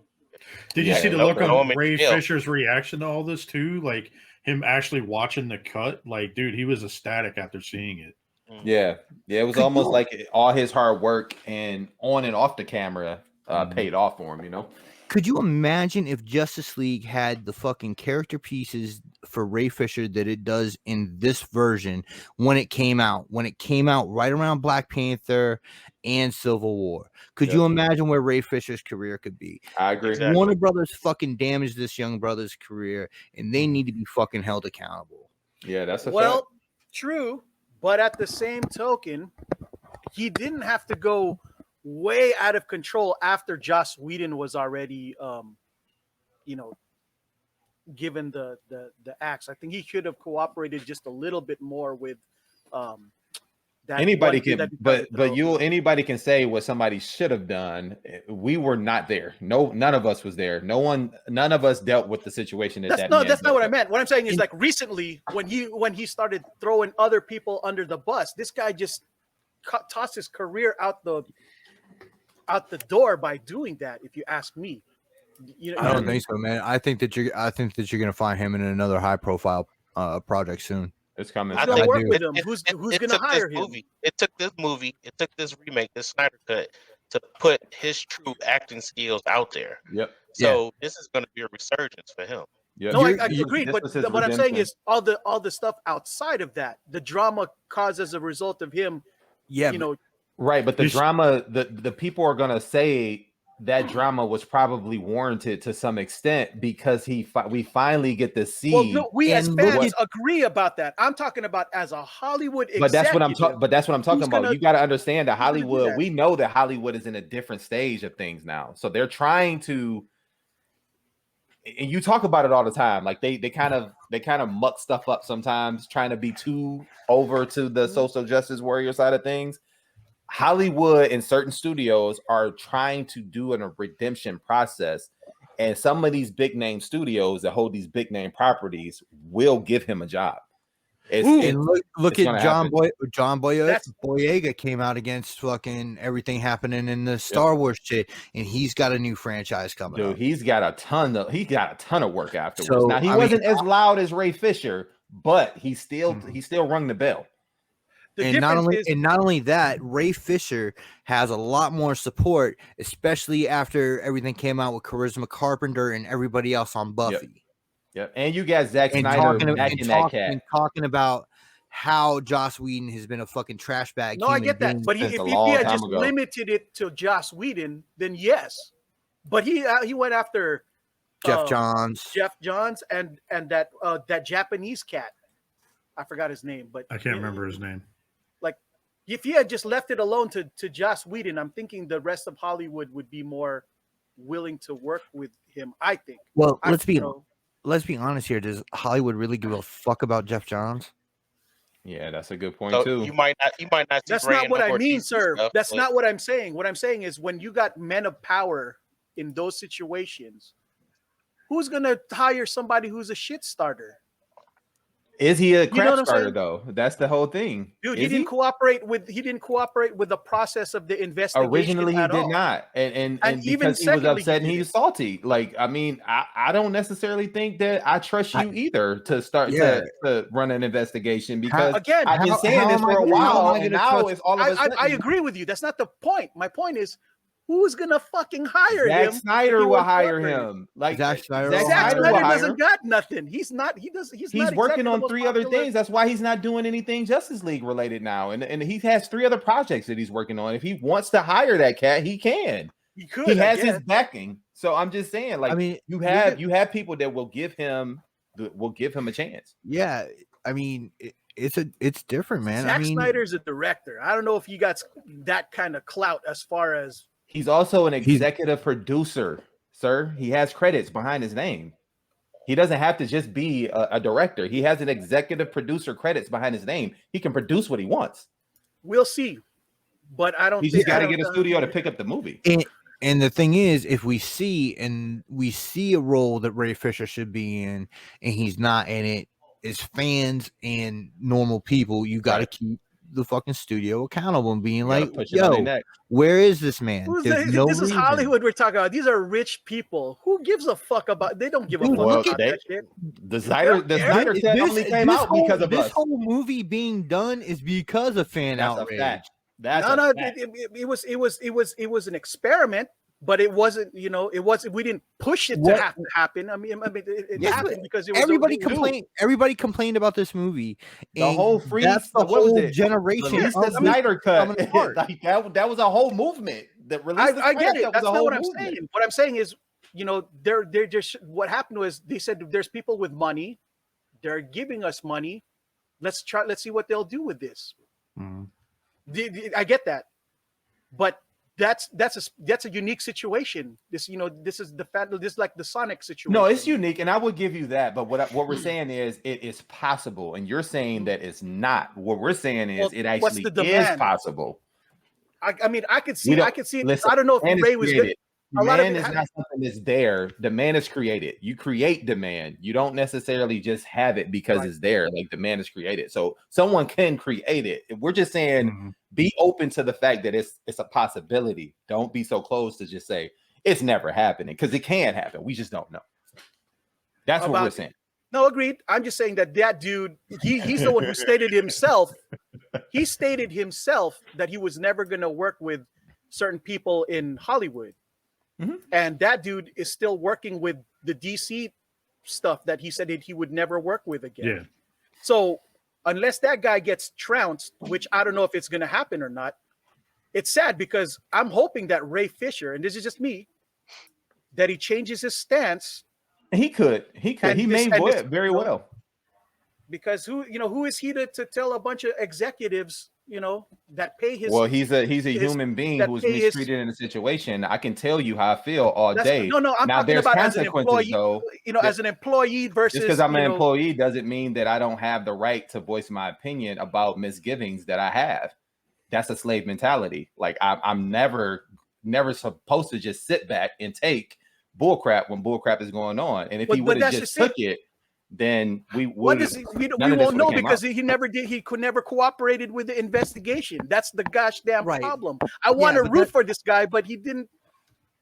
Right, but how are you gonna like if the people that I'm accusing of doing wrongdoing are going to investigate themselves? Then we're off to the bad situation in the beginning. That's something that I might not feel that I need to cooperate with because I'm not sure if I'm asking them, if I'm bringing up problems and they're going to investigate themselves, how? Right. I'll give you an example. So let's say, for instance, you're in San Diego and you got your local precinct is a bunch of buttholes and they follow you home every day and they're harassing you. But then someone from that local precinct said that they're going to do an investigation. Would you trust them to do the right thing, or would you wait till the FBI came in and actually did an investigation on that? That's the same thing that he's dealing with. Like that's not what I'm arguing. That's not what I'm arguing with at all. He didn't even give them a chance to. But that's the thing. I wouldn't give them a chance either. Yeah. Why? That's the whole point. If I don't trust you to do the right thing because you didn't when I told you 18,000 times. What makes you think it's going to be different now? Because you said to the public you're doing an investigation. Well, there was an investigation before. And what happened? And he started cooperating with it. The first investigation he started cooperating with, and it turned to crap. And then he felt, oh, these dudes are looking to railroad me. I'm out. That's what happened. I mean, so I don't know. I mean, if you feel, we're kind of sidelining way too much because we're already at an hour and a half. So, all right, no, we still got like 3/4 of a movie we need to get through. Also, well, let's pick up where we left off at. We were towards where were we at? We only got through the first scene. And then everybody started fucking blabbing. Well, shit, man. It was a good dialogue, though. No, it was a good one. It was a good one. It was interesting. Something that needed to be had. And I'm not beating up on you, man. I get where you're coming from, brother. I just wanted to say the only reason I said anything is because I didn't watch it, so I go with the I don't think anybody's heated. No. So what did you guys think about? I mean, let's just see the differences between the first one and this one. Okay, as they progress through the movie, how did you feel about the differences? Dude, about the like scenes, like that was like 3-4 years ago. Yeah, At this well- point, I mean, I didn't hate it to begin with. I thought the Whedon cut was Mhm. just okay anyway. But this made me forget everything about the Whedon cut. Yeah, let's say this. The Whedon movie in my mind has never existed Yeah, it doesn't exist anymore. because the Snyder cut. I mean, it corrected so many wrongs. I mean, even at the beginning of the movie when Bruce goes up to the mountain and goes speak to Aquaman, that Mhm. whole scene in itself, it really showed how a badass that Bruce Wayne is. He wasn't catering and joking around, talking about I'm Mhm. looking for a guy who talks to fishes, blah blah blah. Yeah. I mean, like when it was all said and done, and they was like, "Look, we need to see some money." Bruce pulled out that wad of money. Like he was just that whole scene of him just Mhm. being out there. You saw Bruce Wayne in his true environment. Yeah. Mhm. He's like, "Look, I'm gonna talk my way. I'm gonna get stuff that I want done. But at the end of the day, I'm about to flash this cash and get what I want." Bruce Wayne That- wasn't. That's that- cash for a piece of ass. That whole Bruce scene where Wayne- he's like 5,000 and he's Superpower. like, I'll give you 25,000 just to talk to him right now. Right, and he That knew was who just the crazy. dude Yeah, was he the knew. whole time. Yeah, he knew. was. He just had to show them that he wasn't bullcrapping and he wasn't gonna, back down. Especially Bruce when he Wa- started speaking Bruce their Wayne- language too, which was funny. Yeah, Bruce Wayne and Batman are not a joke in this movie like they were That's a in the fact. Whedon cut. Exactly. And I Bruce Wayne and appreciated that. Batman aren't used as your comic relief. And can we talk about that for a little bit? Like, so much hate on Affleck being Batman. I He liked him as Batman. Killed I this step in here. role. Mhm. He killed this role. Like he did. He was a great Bruce Wayne, and he was a Bruce Wayne who you can tell had matured. Right. So like Mhm. obviously he's in his 40s. He's at a point now where he's seen so much death from his own. He's experienced so much death, not just seen it, but experienced so much death. Because he's lost a couple of Robins at this point. One to death. Few of them left him. His mom and his dad died. I mean, if this is picking up on the Nolan verse, he lost his girlfriend. Like it's just so much that now, and he was so bent on killing Superman that he turned all of that into now I need to be more open and be open to help and be more helpful and accept help. So I thought that was a pretty good segue, and I think Affleck pulled that off very well in that role. I think Joss Whedon didn't do him any favors, in that thing, because I agree. I like the idea of Ben Affleck being Bruce Wayne / Batman. I thought he was a good choice. He's The tall, tone- he got the look, he got the acting tone- chops too. So yeah, Yeah, the tone from BVS going into Justice League when you just had the Whedon cut was just so jarring. Yep. Because Batman was a serious threat in BVS, and in Whedon's Justice League, he's cracking jokes every 5 seconds and almost half senile. Yeah, Yeah. that's a good point. What about you, Lowery? What do you think? I think in some scenes, I think I love him as Bruce Wayne. I think he played the part 100% the way it should have been. Me personally, there were some scenes in this one I felt that were more funnier than what they were in the other scene, in the original one. I think that they could have taken him a little bit more serious in this one for Batman than what they did. That's just me though, because there were quite a few scenes in it where he was cracking jokes still, but no one paid attention to it because they saw how well he did at Bruce Wayne. He was still cracking the jokes and stuff, just not quite as much. Yeah, but they were in better context too. They weren't just to an extent. You know what I mean? But then also too, he wasn't as much of a badass I'm talking the beginning of the film. Okay. As much of a badass in the beginning of the film as what he portrayed to be. Now the whole other half of the film is a whole different story. Yeah, he was more trying to do the team building type deal. Yeah, I got you. What did you think of Alfred and the dynamic between them two and leading into all this? Yeah, I loved it. The dialogue itself, the more conversations that Bruce was able to have with Alfred, it actually just shows how dynamic their relationship is to kind of push each other. And I'm not sure if you guys had caught this, but it was ironic when Batman returned to the Batcave with the rest of the heroes. Loved it. And he was all like, "Oh yeah, this is Alfred. I work for him." Yep. I was like, so in that particular instance, like Batman is kind of showing his vulnerability. Like, look, yeah, I got all this stuff, but I don't hold anybody as an employee or being indebted to me. It's like this is all a team. And I was like, just the I don't know. To me, it almost kind of reminded me, and I'm not sure how whoever wrote that scene. It didn't sound like something he would say from Justice League the animated series. Yes. Yep. And that kind of touched. I was like, man, it was more relatable. And Alfred's just words of wisdom to not only Bruce but the rest of the team. Mm-hmm. Just even like in the small conversations, I'm like, yeah, if you got Jeremy Irons in the movie, you better get this guy some lines. Mm. Well, Yeah. to me, well, go ahead, Brammer. You go ahead. I was gonna say I felt like he got better as the movie went along, because like it was kind of just jarring to me. Like Jeremy Irons didn't feel like Alfred. He didn't to me either. You read Nightfall and shit, right? Back in the day, so you know the character Harold. Remind me a little bit. Harold was the dude that was that Bruce took in to take care of the Batmobile and stuff before Bane came in. Yeah. So like to me, Jeremy Irons as Alfred felt way more like Harold than it did Alfred. Oh, okay, yeah, I could see that. Yeah, I really felt like this Alfred was more of the mentor. Obviously, we know that he's been his assistant and making sure that he stays safe, right? Like he was the quote unquote father figure, but from afar. But on this one, he really felt like his mentor, like his teacher, his leader, his protector, if that makes sense. Somebody who was keeping him safe, but I'm right here in the trenches with you, man. You need to go down this road. You need to go here. Let's go here. How did you find this person? Yeah, I'll make you some tea, but this is probably what we need to do to go find this person and track this person down. I love that dynamic, and it was different, and it wasn't just Alfred as a servant.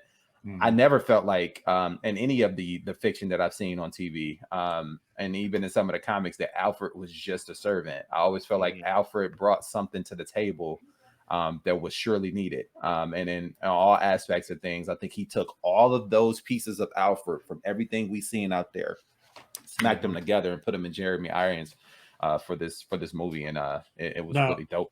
Something I kind of noticed also from the first Justice League to this one, they kind of changed roles a little bit between Batman and Alfred when it came to fixing everything. Did you kind of notice that? In the first Justice League, they had Batman always fixing everything. And this one, they always had Alfred fixing everything. No, I didn't notice that. But it makes sense, though. Like, if I'm out here trying to put a team together, I need you to repair this stuff while I'm away. And the thing about some of these scenes that's kind of what I liked about this is that in the first Justice League, like, it showed that they fixed that jet or whatever that they took at the end of the film. Like, it wasn't working, but then it mysteriously worked. But then in this film, they actually show you Cyborg fixed it. Remember that? It's little shit like that they didn't do, which kind of pissed me off. It's like, how did this happen?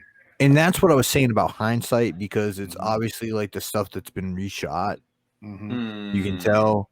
I got you. Like the beginning of the movie, that's what I was trying to say, is like you could tell they're okay, here's the threads, and all the dark side shit was what was reshot. Yeah. That was all new stuff. And I love how they brought in the new gods mythos into this, man, because that was like fire. And even the protector scene, like the Earth protectors, how they all banded together, Ares, Zeus, you even seen Poseidon. I love there. how they changed a Green that Lantern. A Green Lantern. I love how they changed that from Steppenwolf to fucking Dark Side. Yeah. So I mean, it was cool, man. Like all of that, like that was the crux of the movie, and they're telling you right here, this is why we need Superman, because at this point, this is why the mother boxes are scared, because they had this, and even though it was a whole group of Earth's protectors together, they have this in Superman by himself, and that was great, man. It was. I love the fact that they show you actually how fucking powerful Superman is. Yeah. Like, even though they're just scratching the surface on this, but it's just kind of interesting. What were you saying? That was my biggest gripe, man. Like, so people always wondered, like, why I didn't really like Superman as much as I did other characters in the DC universe. And it's because in many of the fiction that I came up watching, he always looked like a wimp. So, like, even the Christopher Reeve stuff, dude, like, he looked like Superman is supposed to be this super ultra powerful guy, and the only thing that really touches him is magic and kryptonite, right? Well, he looked weak as Christopher Reeves, He looked weak in the Superman the animated series because magic always was getting the best of him, and I get it. Like as a kid, it was entertaining, but as an adult, it's like, man, screw that. His power's unlimited, if his power's unlimited, going back to what you just said about him looking weak, if his power's unlimited, then how is he able to test his powers to make him look buff and all that other shit? Because Christopher Reeve was athletic back in the day, you know what I mean? But that's always been the problem with Superman is that challenging him physically. Mm-hmm. So that's why Luthor is his biggest villain because he tests him mentally. Mm-hmm. You know, he can't. Yeah, Superman can laser off Lex Luthor's head, but he can't get out of that kryptonite trap that this crazy bald dude just built. You know what I mean? And that aspect though, I loved his relationship with Lex Luthor, but like it was times, man, when it's like, I know Superman can get out of this, dude. Like, come on, man. Like, let me finally see the essence of Superman. And I would have to literally go to deep dive into the comics to see it. Like that time where he changed the whole axes of the universe or something like that. Like that, dude, like that's the Superman I've been longing to see, and we see that starting to take place here. I think the best modern take to show you what you're asking for with Superman is Superman versus the Elite. You know, because it's Superman having, you know, okay, I'm constricted in my morality, and that's how I have to use my powers. Mm-hmm. Oh, you want to come and push me, and you think I'm weak because I'm moral? Let me show you what I could do if I turned off my consciousness. You know, and that I can appreciate. That type of stuff was cool, and that was the animated thing, right? Superman they did it animated, and Mark Miller did it in the comics. Mm-hmm. Okay, yeah. See, I appreciated that. I liked that cartoon. That was pretty cool. I haven't read the book on it, but see, that's the type of stuff that I love to see from Superman. Yeah. Like I know you have this moral compass, but sometimes there's times where you need to let loose, and I feel like in the animated series they wouldn't allow him to. Christopher Reeves, that stuff wouldn't allow him to. But Man of Steel, like that Superman was dope, and that's the Superman I want to see moving forward. I think that's what you got in this film. Was that? Yes, version. Absolutely. That's I think. But just like to go back on the anime just real quick, and I'll get off it. I do think that you saw Superman cut loose a couple times there, like the finale with Darkseid, where he's like, "I don't have to hold back anymore." You know, that whole scene there. Yeah. The fight with Shazam. Yeah. Oh yeah, I forgot about that. Okay. That's one of the best episodes. That was a fucking brutal. They were pushing each other to the limit. Yeah. Yeah, I remember that. Yeah, that one was a really good one. But you also have to admit, Brammer, that's maybe 3 episodes out of 40, 50 episodes. Like, you're watered down. Right. You it know? doesn't happen often, but when they do it right, when they do, they did it. Yeah, you're right. I give you that. So, what do you think about how they treated Superman? How he came back? The scene being different, like with Barry and the whole scene with all that. What did you guys feel about that? Well, even prior to that, I liked it when Cyborg was kind of thinking, and he had something go off and say, like, "Hey, wait, this might be a big mistake," because he had that vision. The ship was actually telling him, like, the ship in the mother box was like, "Yo, if you do this, this is a potential outcome." Yeah. And he had second guessed himself and did just do miscommunication. Barry took off running, like, "Oh, wait, you said go?" I was like, "Well, actually, I said no, but you ran anyway." Yeah. But even that vision that you saw that Cyborg had, that actually kind of proceeds or push to the end of the movie when we do the Nightmare epilogue part. The Injustice storyline. Yeah, this is like, this is what could happen if you bring this man back. Yeah. And then bam, he did come back. And they didn't quite explain why he was, I guess, angry or mean. We still didn't get that part. But I'm not sure if they were going to have it. No, they did. You're talking about Superman being angry and mean? Yeah, because I don't think they touched on this. They showed Lois dead. No. He's talking about right when he gets woken up. Yeah, the resurrection. So when he wakes up, and then the other league members have to like try to subdue him and stuff like that. Why is he waking up angry? Right. Is it like, did something happen or something, like some trigger, some like old memories or something? Like at least in the Josh Whedon version, you know, you had Flash joking like, "Hey, wonder if he comes back like Pet Cemetery." He was Yeah, good. When that was kind of funny. Like, well, but in this version, they didn't really even touch. They didn't touch on it. You're right. The thing that I liked right before that scene is when that they changed the scene up where it was like Batman giving the idea of it. It was actually Cyborg's idea about bringing Superman back. Yeah. Well, actually, it was. If we're being honest, it was the whole group technically. No, it was Flash's idea. He said, "Listen, I know we're all thinking it. I don't want to be the one to say it, but it wasn't until he said it. And then Cyborg was like, he showed Superman there. So they all were thinking it, but Flash was like, you mean to tell me this thing can do this? I know we're all thinking it. Yeah, because it was Cyborg, the one that mentioned about all this, like bringing back matter and rearranging matter and all this other shit. Barry figured it out. And Barry's like Barry knew where he was going. It was like a light bulb. And to like piggyback on what you're saying about like matter and stuff with Cyborg, in this movie, that's a huge power up for him. That is, that dude was reconstituting matter. That's not, some Cyborg shit usually. That's like Firestorm, being able to reassemble shit at the molecular level. That was like, whoa. Yeah, that was huge. And on top of that, like the fact that he's he can grow appendages and stuff like that, it kind of reminds me of Blue Beetle. Like it took a little bit of the Blue Beetle and mixed it in with Cyborg, and I think it made his character even that much more better. He kind of had a Tony Stark Iron Man feel a little bit with a nano suit. He was a little cocky a little bit here and there, like once he got confident. At times, because there was a couple times he was like that when he would say stuff. But well, he got confident because that dude, he had no choice at this point, and he started getting like the feel for his body and stuff. Man, when that dude, like the dialogue that he was having with, and it was just quick quibs and stuff like that. I thought was like, okay, this guy's coming into his own. I love the fact. I love the fact that they brought back the scene with him and his mom in the car. Before she got killed, and then the argument with the dad and all that. So I'm kind of glad that they were bringing those little scenes. They fleshed with out all everybody's the character. Yep. Yeah, even with all the everybody. I thought that was good, and you needed that because when you think about what DC was trying to do, they were trying to catch up to Marvel in one shot, right? Yeah. And that's why I think this movie had to be 4 hours long. And maybe originally, if it was going to the theaters, we probably got a part 1 and a part 2.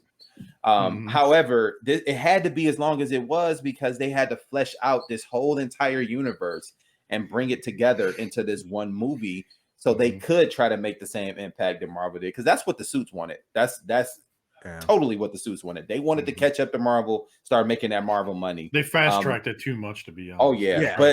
But if it was for like if we would have got this Snyder cut the first time, I don't think we would have felt like they fast tracked it. I felt like they would have done it right. You know what I mean? They finally did it, and you can do that when you have 7 characters who are major players, or 6. But then if you count John, 7.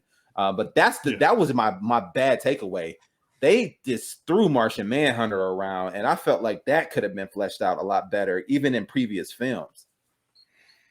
I think they've already introduced a bunch of these other characters. I think if they would have introduced like another one, a whole story backline, I think it would have been too much for this film. But that's what I'm saying. In previous films, like he's always been around, right? He was in BVS, he was in Man of Steel.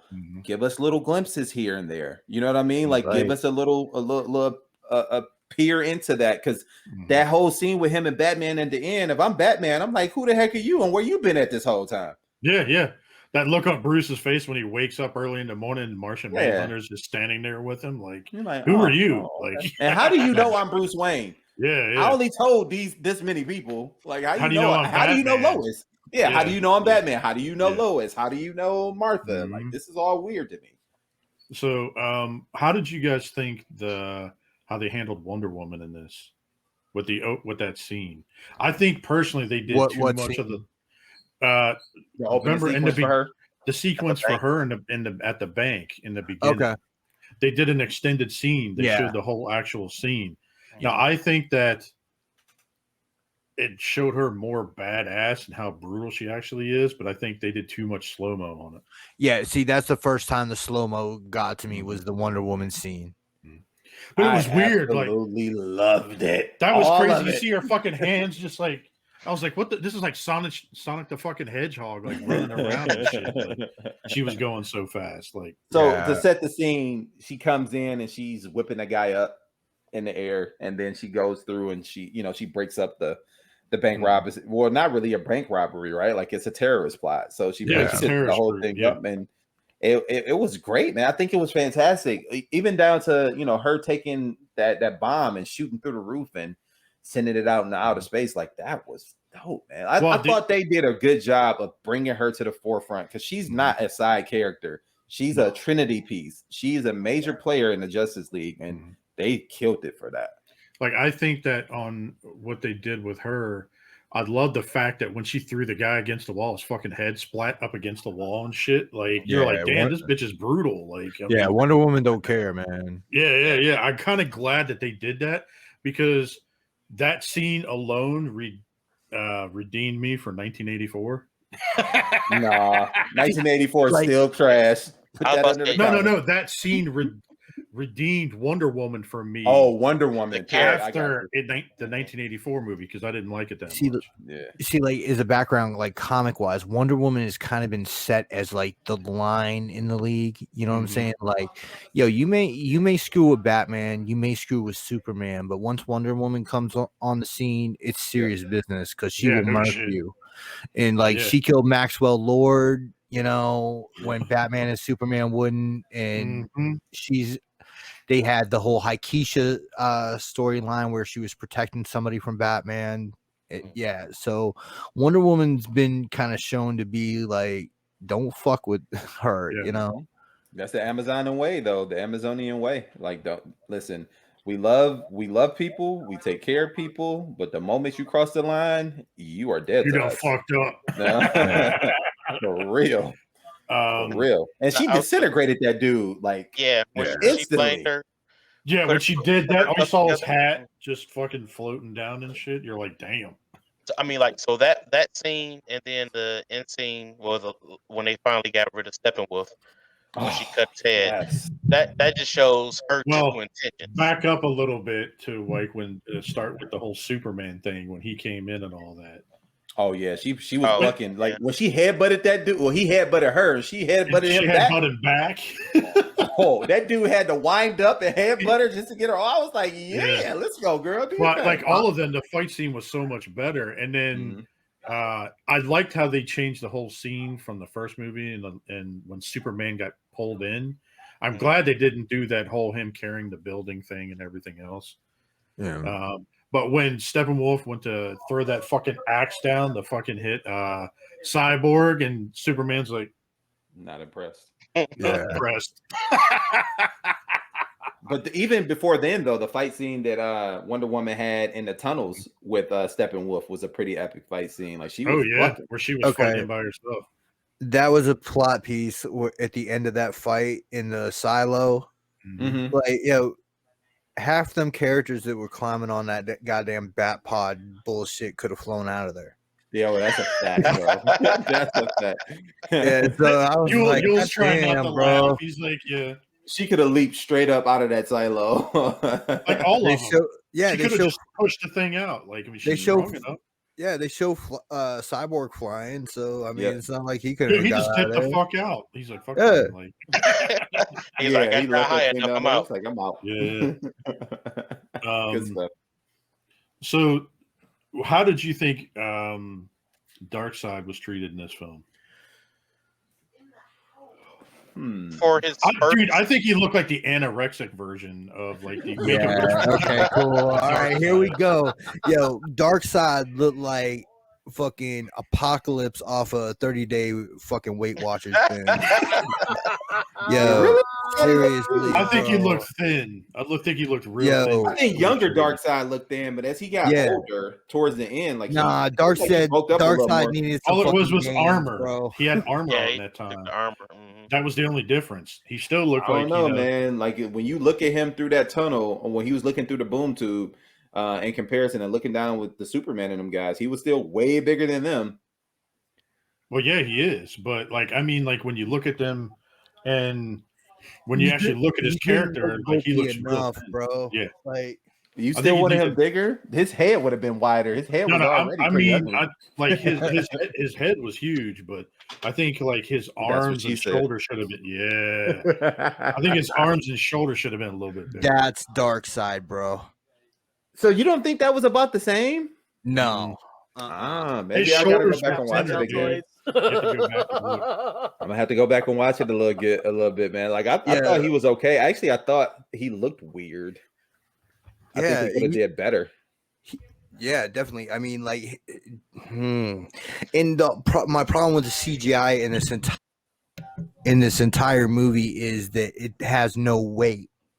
Like when Steppenwolf and Darkseid are being thrown around, like Steppenwolf drops like 5 stories and goes boom, boop, boop, boop, boop.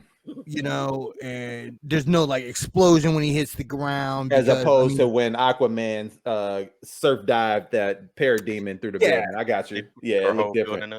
Yeah. Yeah, and it's really inconsistent. But yeah, going back to Darkseid's look, seriously, you put the 4 horsemen behind him, and that's fucking Apocalypse. So this is why you're saying in that first fight, he has the Egyptian style shorts, you know, the helmet around the head, you know, gray body with no tunic. Yeah, I can see that. But this is also why you're saying that this is exactly why you're saying that you could tell that these were the reshots or the edits from the end, or these are the reshoots, because what Darkseid is what I'm saying, and probably Steppenwolf too, because remember, Steppenwolf's entire costume was changed for this movie. Yeah. So that's why I mean, but that shit was that armor was ever changing too. Like, that CG crazy. Cost a lot of money, and they were running out, so they had to do what they had to do. But my complaint is about the design of Darkseid and also just the quality of the CG. Like DC CG is back at like Marvel Incredible Hulk levels, because the Abomination looks better than fucking Darkseid. Let's be honest. Good point. Yeah, I agree. I think so too. I think the Abomination looked dope compared to this. This looked kind of weird, and it's the same thing. Warner Brothers owns Weta, and Weta is the shop that did Lord of the Rings. Everything that fucking Warner Brothers and New Line do with a big monster looks like that. It looks just like the fucking cave troll. Look at fucking Doomsday. Look at Darkseid. Look at Oh, you're right. Oh shit, I never thought about that. They use the same template for everybody. Yeah. The one design that I love though, which was an improvement on the comics, was fucking Desaad. Yes. Yeah. Good. He looked good. Desaad He was menacing. That's the most menacing I've ever seen him. Yeah, because usually he. Sorry, if you look at him if you look at him in the comics or any animated features or anything like that, he's all like, you know, hunched over and looking powerless, like, oh, I'm just like an old man. Yeah. And it's like here, I'm like, that's like almost third tier villain. Like he could probably drop down to earth and knock a couple people around. Yeah. So what did you guys think about Steppenwolf? I like finally fleshed out improved. They fleshed out his story. They gave you more of a backstory as to why he's a honey for these mother boxes, and to show the progression. Like, so I didn't notice until I listened to Bobby on Nerd Rage and the guys. They kind of did their recap as well, that Steppenwolf is apparently the stepbrother or the half brother of Darkseid, and he tried to take over or something like that, and so now he's kind of redeeming himself. Yeah, the New Gods like bloodlines are all very ancestral. You know what I mean? Like they're all related in some way, because Steppenwolf is the stepbrother to Darkseid and Hightower. Highfather. Highfather. Yeah, and all that stuff. He's like some kind of uncle to Orion. Yeah. But the thing is like, if you were gonna use somebody from Apocalypse in this movie, for the personality that they had and the goals that they had, it shouldn't have been Steppenwolf. It should have been his son. goddamn Calabac. Yep. Yeah. Because Steppenwolf has always been, portrayed as like the tactician of, Darkseid's generals and stuff, like the smart one, not the one that's going to go up against Superman blow for blow, the one that's going to, have a plan and, wait for everybody else to help him. But you don't think like on Darkseid's the Batman. Yeah. Yes, I agree. That's a good see that. way to describe him. But you don't think that he portrayed some of that in this movie, like with the way he sought out them other boxes, the way he waited until like the Justice League were all fighting, he wouldn't get that mother box. It was more scouts to go find out where they were in Atlantis. Like he seemed like he was still trying to be that Texas. And I agree with you. I'm not saying that you're wrong. That I think it should have been Caliban as well. Although I'm not mad that it was Steppenwolf. But I see they still tried to play a little bit onto that character's lore. Yeah. I can see what you're saying, but like the way he fought, Steppenwolf is usually portrayed as an archer. Okay, fair enough. Not a hack and slasher kind of guy. Yeah. Calabac is that, physically imposing character that is still smart enough to do what Steppenwolf did in this. He's movie. Like Terex for Galactus. Yeah. As opposed to, I got you. I'm picking up what you're putting down. Exactly. Okay. If you're looking at it that way, Calabac would be Terax and Steppenwolf would be like Firelord or the Surfer. Yep. I got you. That more energy manipulation rather than raw brute force. So speaking of continue on with this, like with him and his parademons, what did you think about the parademons not being mentioned anywhere about smelling fear at all in this film? Yeah, it wasn't mentioned at all. On that. That's a big one. That's their big thing. Yeah, I think it was never mentioned at all. Steppenwolf had brought it up.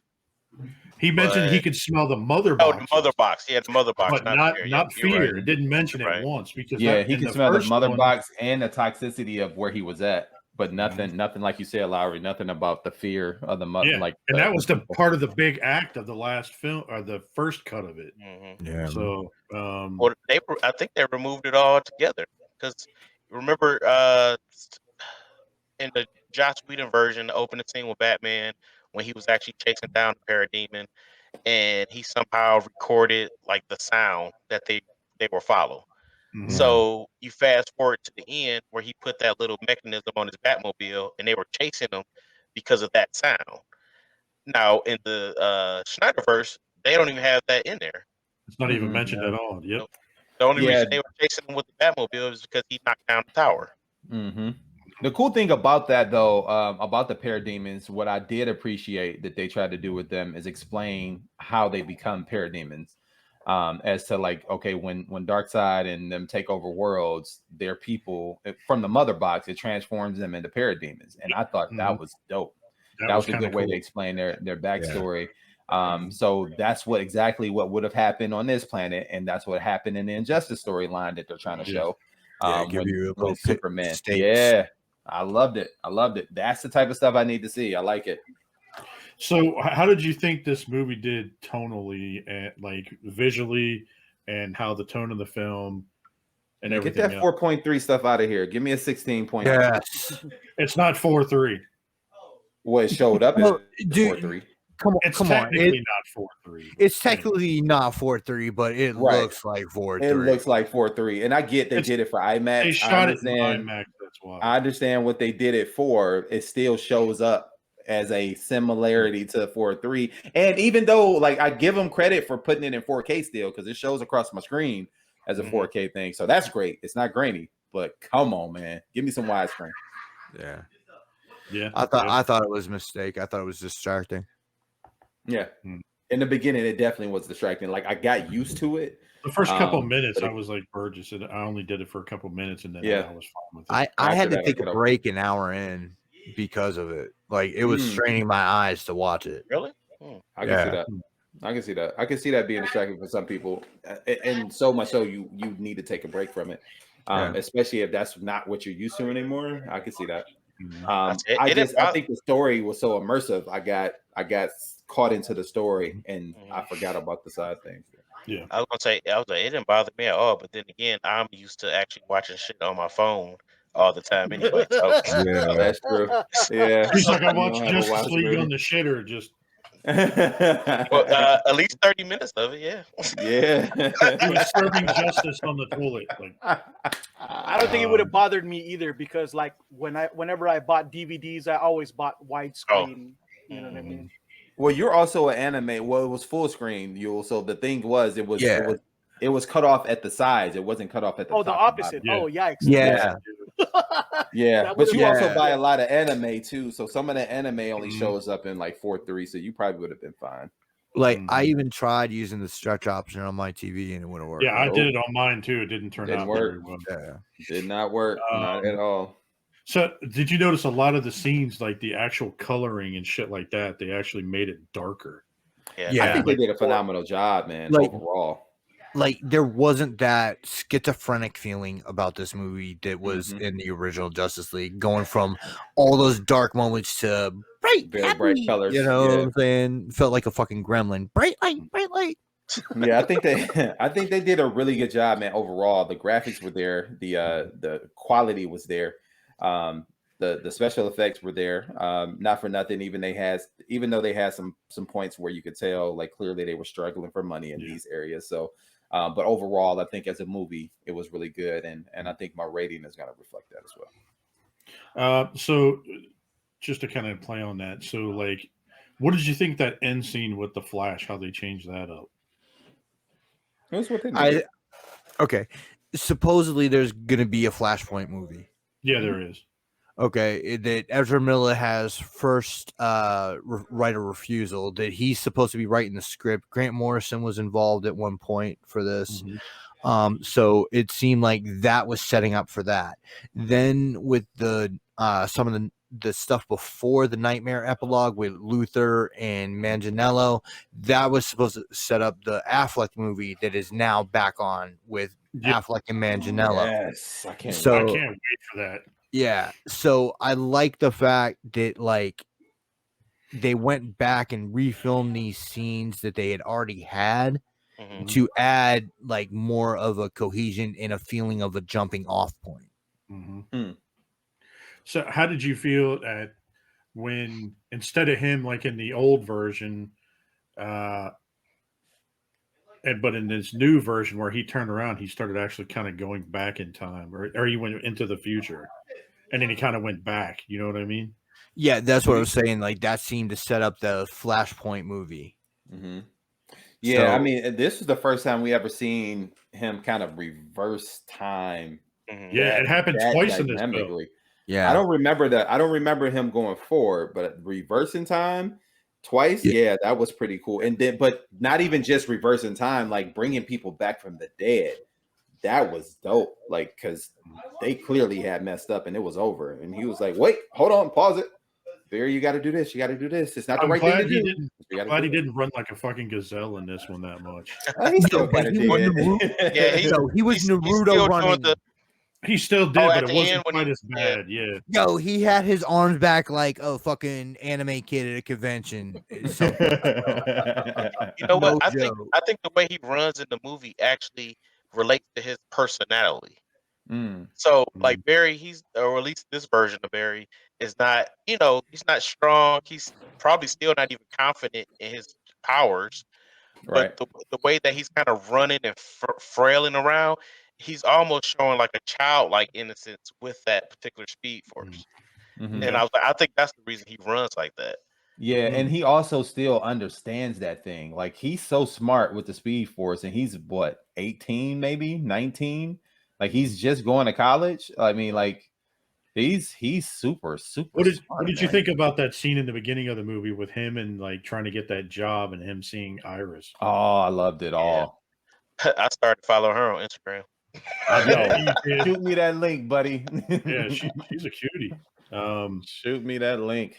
Dude, it was funny as shit because you got to see the slow-mo. Like him, the thing I thought was kind of badass is he was sitting there at the interview, and all of a sudden he looked over, and all of a sudden, bam, he fucking flew right out of his shoes. Yeah, he burnt all that up, dude. And the other cool thing that I thought was I can't wait for them to explore this in the Flash solo movie, is you can clearly tell he was infatuated with her from the jump. And even so, when he started to like pull her body around to make sure that she fell gingerly, he was admiring this girl still in the air. Like he likes her a lot. And I like He's all right. If you into like mean. beautiful girls and stuff. I love it, you. So now that we got all that out of the way, what do you guys rate the movie?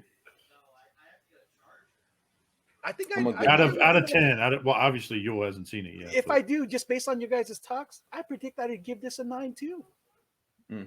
On principle, because here's the thing: I'm one of those people. Like when Sonic got rechanged, you know, to make him look more like the real Sonic, the real Sonic, right? I had to support that movie, even though I don't give two shits about Sonic. Yeah, because I just love the way that they catered to the fandom, just like how I think that by default, he's gonna get extra points for trying to take care of the fandom for me. Yeah, that's a good point, man. That's a really good point. What about you, Brammer? What you got? Okay, the question is this on a real movie scale or on a comic movie scale? I'd give it, and I would say give it also never seeing the Josh Whedon version. That doesn't matter now at this point. This movie standalone, what's your rating for this movie? Okay, as a movie, it's a 4.5. Because it's too long. Well, remember half the scenes he didn't like because of it being slow-mo. Yeah, it's distracting. It's distracting visually. Like taking away the Whedon version against this hurts this. Because you don't have the flaw. If you're going to compare it by itself and not use the Whedon version, it makes this a worse movie because it's an improvement on the Whedon version. Interesting. So without having the badness of the Whedon version to compare against it, it makes this worse in comparison.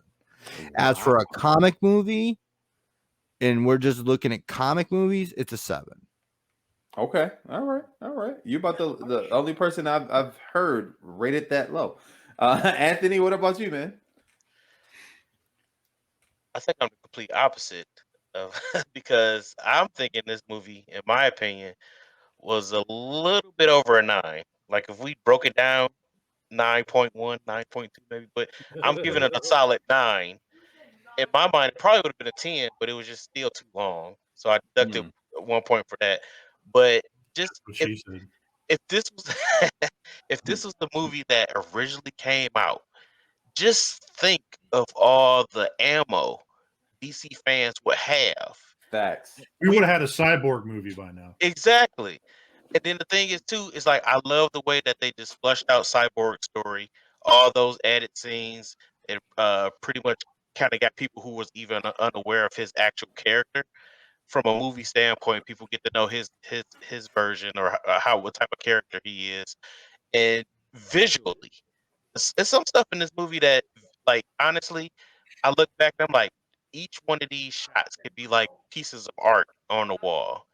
And when they did the superhero pose with the Batmobile flying down the street and the 4 other heroes running aside and Wonder Woman flying using her lasso going over it and Cyborg flying over the Batmobile, and they paused or did like a little screenshot. Slow-mo of it. Man, that scene alone, if you put that on a poster, that would have sold the movie back in the day.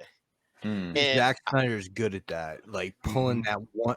Like every movie he does, Sucker Punch 300. You know, he has. It's almost like panel to page. You know what I'm saying? Like you can pull it and it's bang, an iconic image. He does that very well. And if you look at Zack's complete catalog of movies, you know he did have a couple of flops, but this version of the Justice League put it up there. It's up there with 300. It's up there with Watchmen. Watchmen. And this one had a very Watchmen vibe to it. The soundtrack was fucking phenomenal, by the way. And I was just like, man, this is the movie that I wish that we had got a while ago, but I'm so glad it was made. So it's truly the full movie itself is a redemption story, and that's why I got to give it a 9. Yeah, I said the same thing, dude. I said 9.5. What would have made it a perfect 10 for me is them not doing it in that bullcrap IMAX 4.3 stuff. And then also maybe shortening it up a little bit, but like honestly, the length didn't affect me, man. The story was so good. It was a redeemer for itself, right? Because as a movie, it's Justice League, so it redeemed all of that. It completely wiped out the other movie. It was almost like Flash went back in time and reset the multiverse. It was that for me. And it did that good of a job, but it also did enough to really solidify the other movies for me. Even though Man of Steel was great by itself, it adds on to that. And then you got BVS. It made it it took it from like a 6.5 to a 7 for me now. Like it made it bearable. It improved it, and it actually fleshed the story out a lot better. So I would say 9.5, man. And kudos to Snyder and WB for finally giving us what we needed. And I actually agree with you when you say that if this is what we had back then, this would have really set them off in the right direction, and we wouldn't have to play cleanup on the back end. Well, I mean, the good news is that there wasn't that many projects following this, so they didn't do enough projects afterwards to mess. But I think they kind of canceled a lot of it, right? Because of the money that BVS didn't make and Justice League didn't make, right? So they were like, "Ooh, we need to rethink this because it's not making us money. It's actually going to drain us." Oh, no, agreed. What I'm saying is with the success of this, I'm hoping that it opens doors again for those things. But my point is, I'm glad they didn't throw any just throw the movies out anyway. Yeah, I got you. Yeah. Yeah. You know what I mean? Yeah. So like this made like, the Ben Affleck movie happening now. Yes, I can't wait. Well, and that's supposed to be a HBO Max exclusive, right? I think Lowery, you posted that in the chat that they were talking about rumors on that before. So if that goes right to HBO Max, woo-hoo-hoo, watch out. And I can't wait to see what the hell they're doing with Michael Keaton. I know. Yep, he signed on for what the Flashpoint. Flashpoint, yep. Him and a bunch of other people did too. But yeah, but anybody confirmed? Was Keaton everybody so confirmed? Far. Keaton so far. Good stuff. Yeah. Good stuff. Keaton and Affleck. I think they both are. Yeah. Yeah. But like you said, what about you, Jason? What you got? Let's see here. I was like Brammer. I was a little annoyed with a lot of these slow-mo scenes. I think some of them they could have been taken out or shortened up a little bit.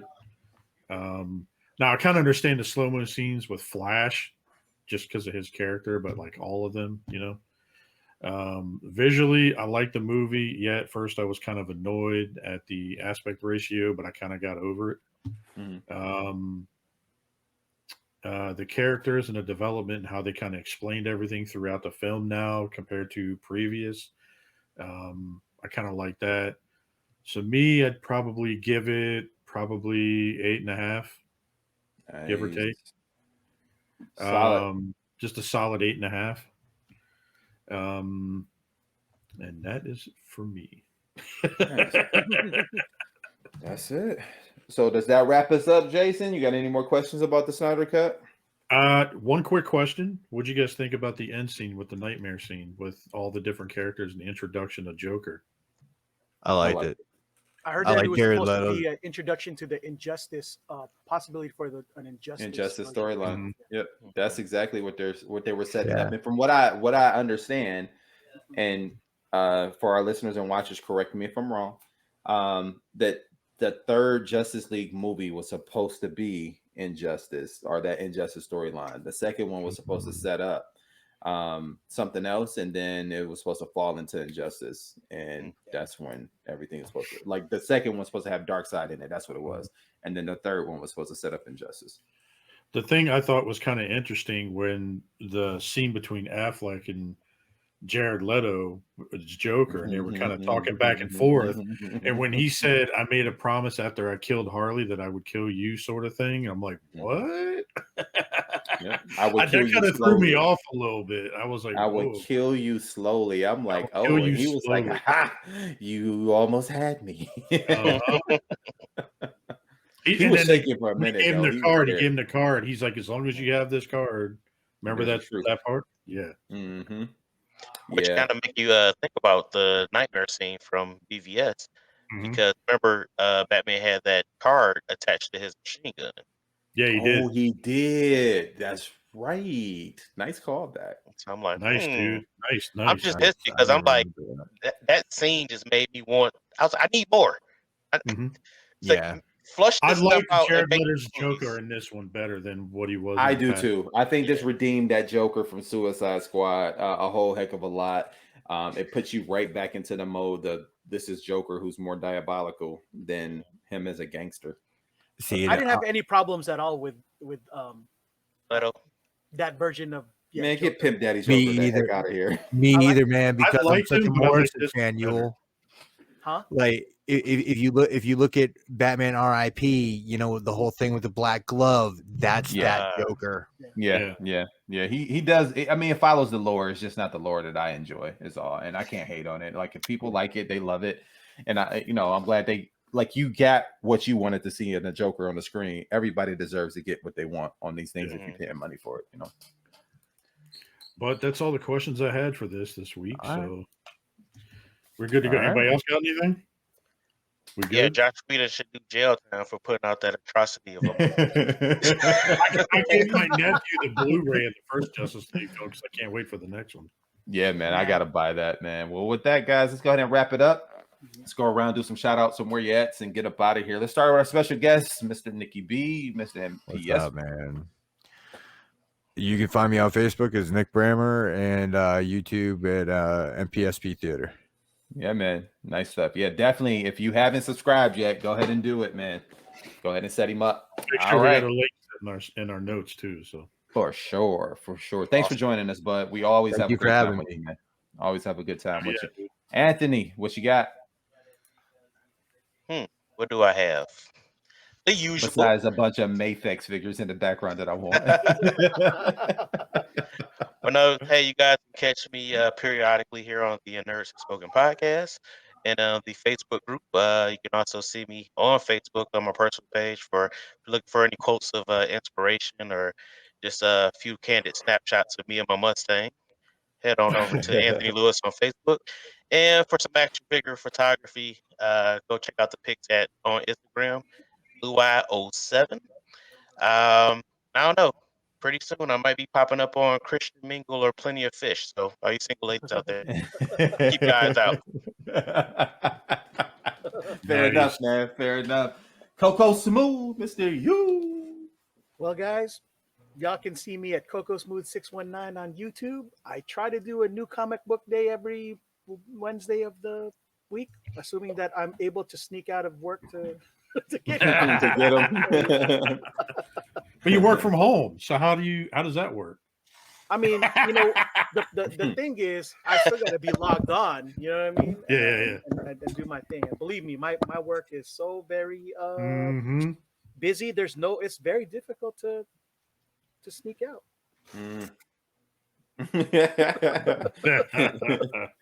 Where can they find you on Tinder? What's your? I said grinder. I mean Tinder. Wow. I don't have any of. I don't have any of those. He's like your mom's favorite at CocoaSmooth. Good one, man. Honestly, I just, as far as the online dating stuff goes, I don't do it no more. I'm just if I run across and do things like the old traditional way, then cool. But you won't see me try to holler at girls no more through any. Unless you have a mask. Fair enough. Yo, I got a little bit of breaking news real quick. For all of our basketball fans, looks like LaMelo Ball, who plays for the Hornets, will be out for the rest of the season with a fractured right wrist. Oh shit! Yeah, he fell wrong on yesterday when the Clippers handed them all the L's. It's a wrap. They playoff hopes is probably down the tube now. Sorry about that, Lowery. What about you, man? You're good. You can find me, Jason Lowery, in the Facebook groups, also on Instagram. Whenever I post there, hardly ever. You can find me as Clutch2345 on what is it? PlayStation and Xbox. Yep. I'll probably be on right after this, to be honest. Play some Call of Duty. Be sure to check out the Total Package podcast every Thursday evening. My wife and some of the lovely ladies that we know are actually on there. Be sure to check them out. They are 8:30, 9 o'clock, something like that is when they come on. Yeah. And be sure to check out our other friends over there at the Realm of Collectors. Bobby Skullface, be sure to check out his Patreon. If you're not a subscriber, do that too. And that is pretty much it for me. So what about you, Eric B? Yo, you can find me, your boy Eric B, in your Facebook groups, Eric and Siobhan Burgess. You can also find me on Instagram, Mr._EW82. You can find me, my wife, and the board serving up some wholesome content in regards to the world of sickle cell, Kennedy's Village, which I believe you can find right there. Look at that. Yeah, man. So we've been putting in work. We still got that raffle going on, but we're closing it out at the end of the month regardless. So somebody's gonna win this beast of a laptop. Want to get into the hands of somebody at the end of the month, man. So if you want some raffle tickets, there's still time. Just check out our Kennedy's Village Facebook page. You can also find us on Twitter and Instagram at Kennedy's Village, as well as our website, www.kennedysvillage.org. And a big shout out to Microsoft for helping us out as a partner, getting us our own domain and our own email address now. So you can reach me now at Eric Burgess at kennedysvillage.org. I got my own email address now, and it's on the Kennedy's Village domain, which is dope. So that's something that we've been working on with behind the scenes with a good friend of mine named Sam. So I want to give a big shout out to Microsoft. I want to give a shout out to Jose for doing his verbally challenge today, and also our condolences to him as he lost his aunt. So shout out to him. Man. Shout out to him. And then also a big shout out to our friends, like Lowery said, over at the Realm. Big shout out to Bobby for steady putting in that work on that Nerd Rage, man. It's Patreon though. That's where it's at. That's where it's popping, guys. Some really good, deep, introspective content. And you get it all for like $5 or $10 a month, and it's definitely worth it. Big shout out to these guys as well for letting me record with them every week. It's always a pleasure. Fun times. Love these guys. And you can find us here every Thursday. We normally drop it about 6 o'clock in the morning. So let us tickle your ears in the morning. And with that, guys, or wherever you want to. Yeah. All right. Now it's the Me Too movement. Be careful. We're in a different era nowadays. Well, with that, guys, the nerds have spoken and we are out of here. Peace. Peace. All right. Catch you guys next week.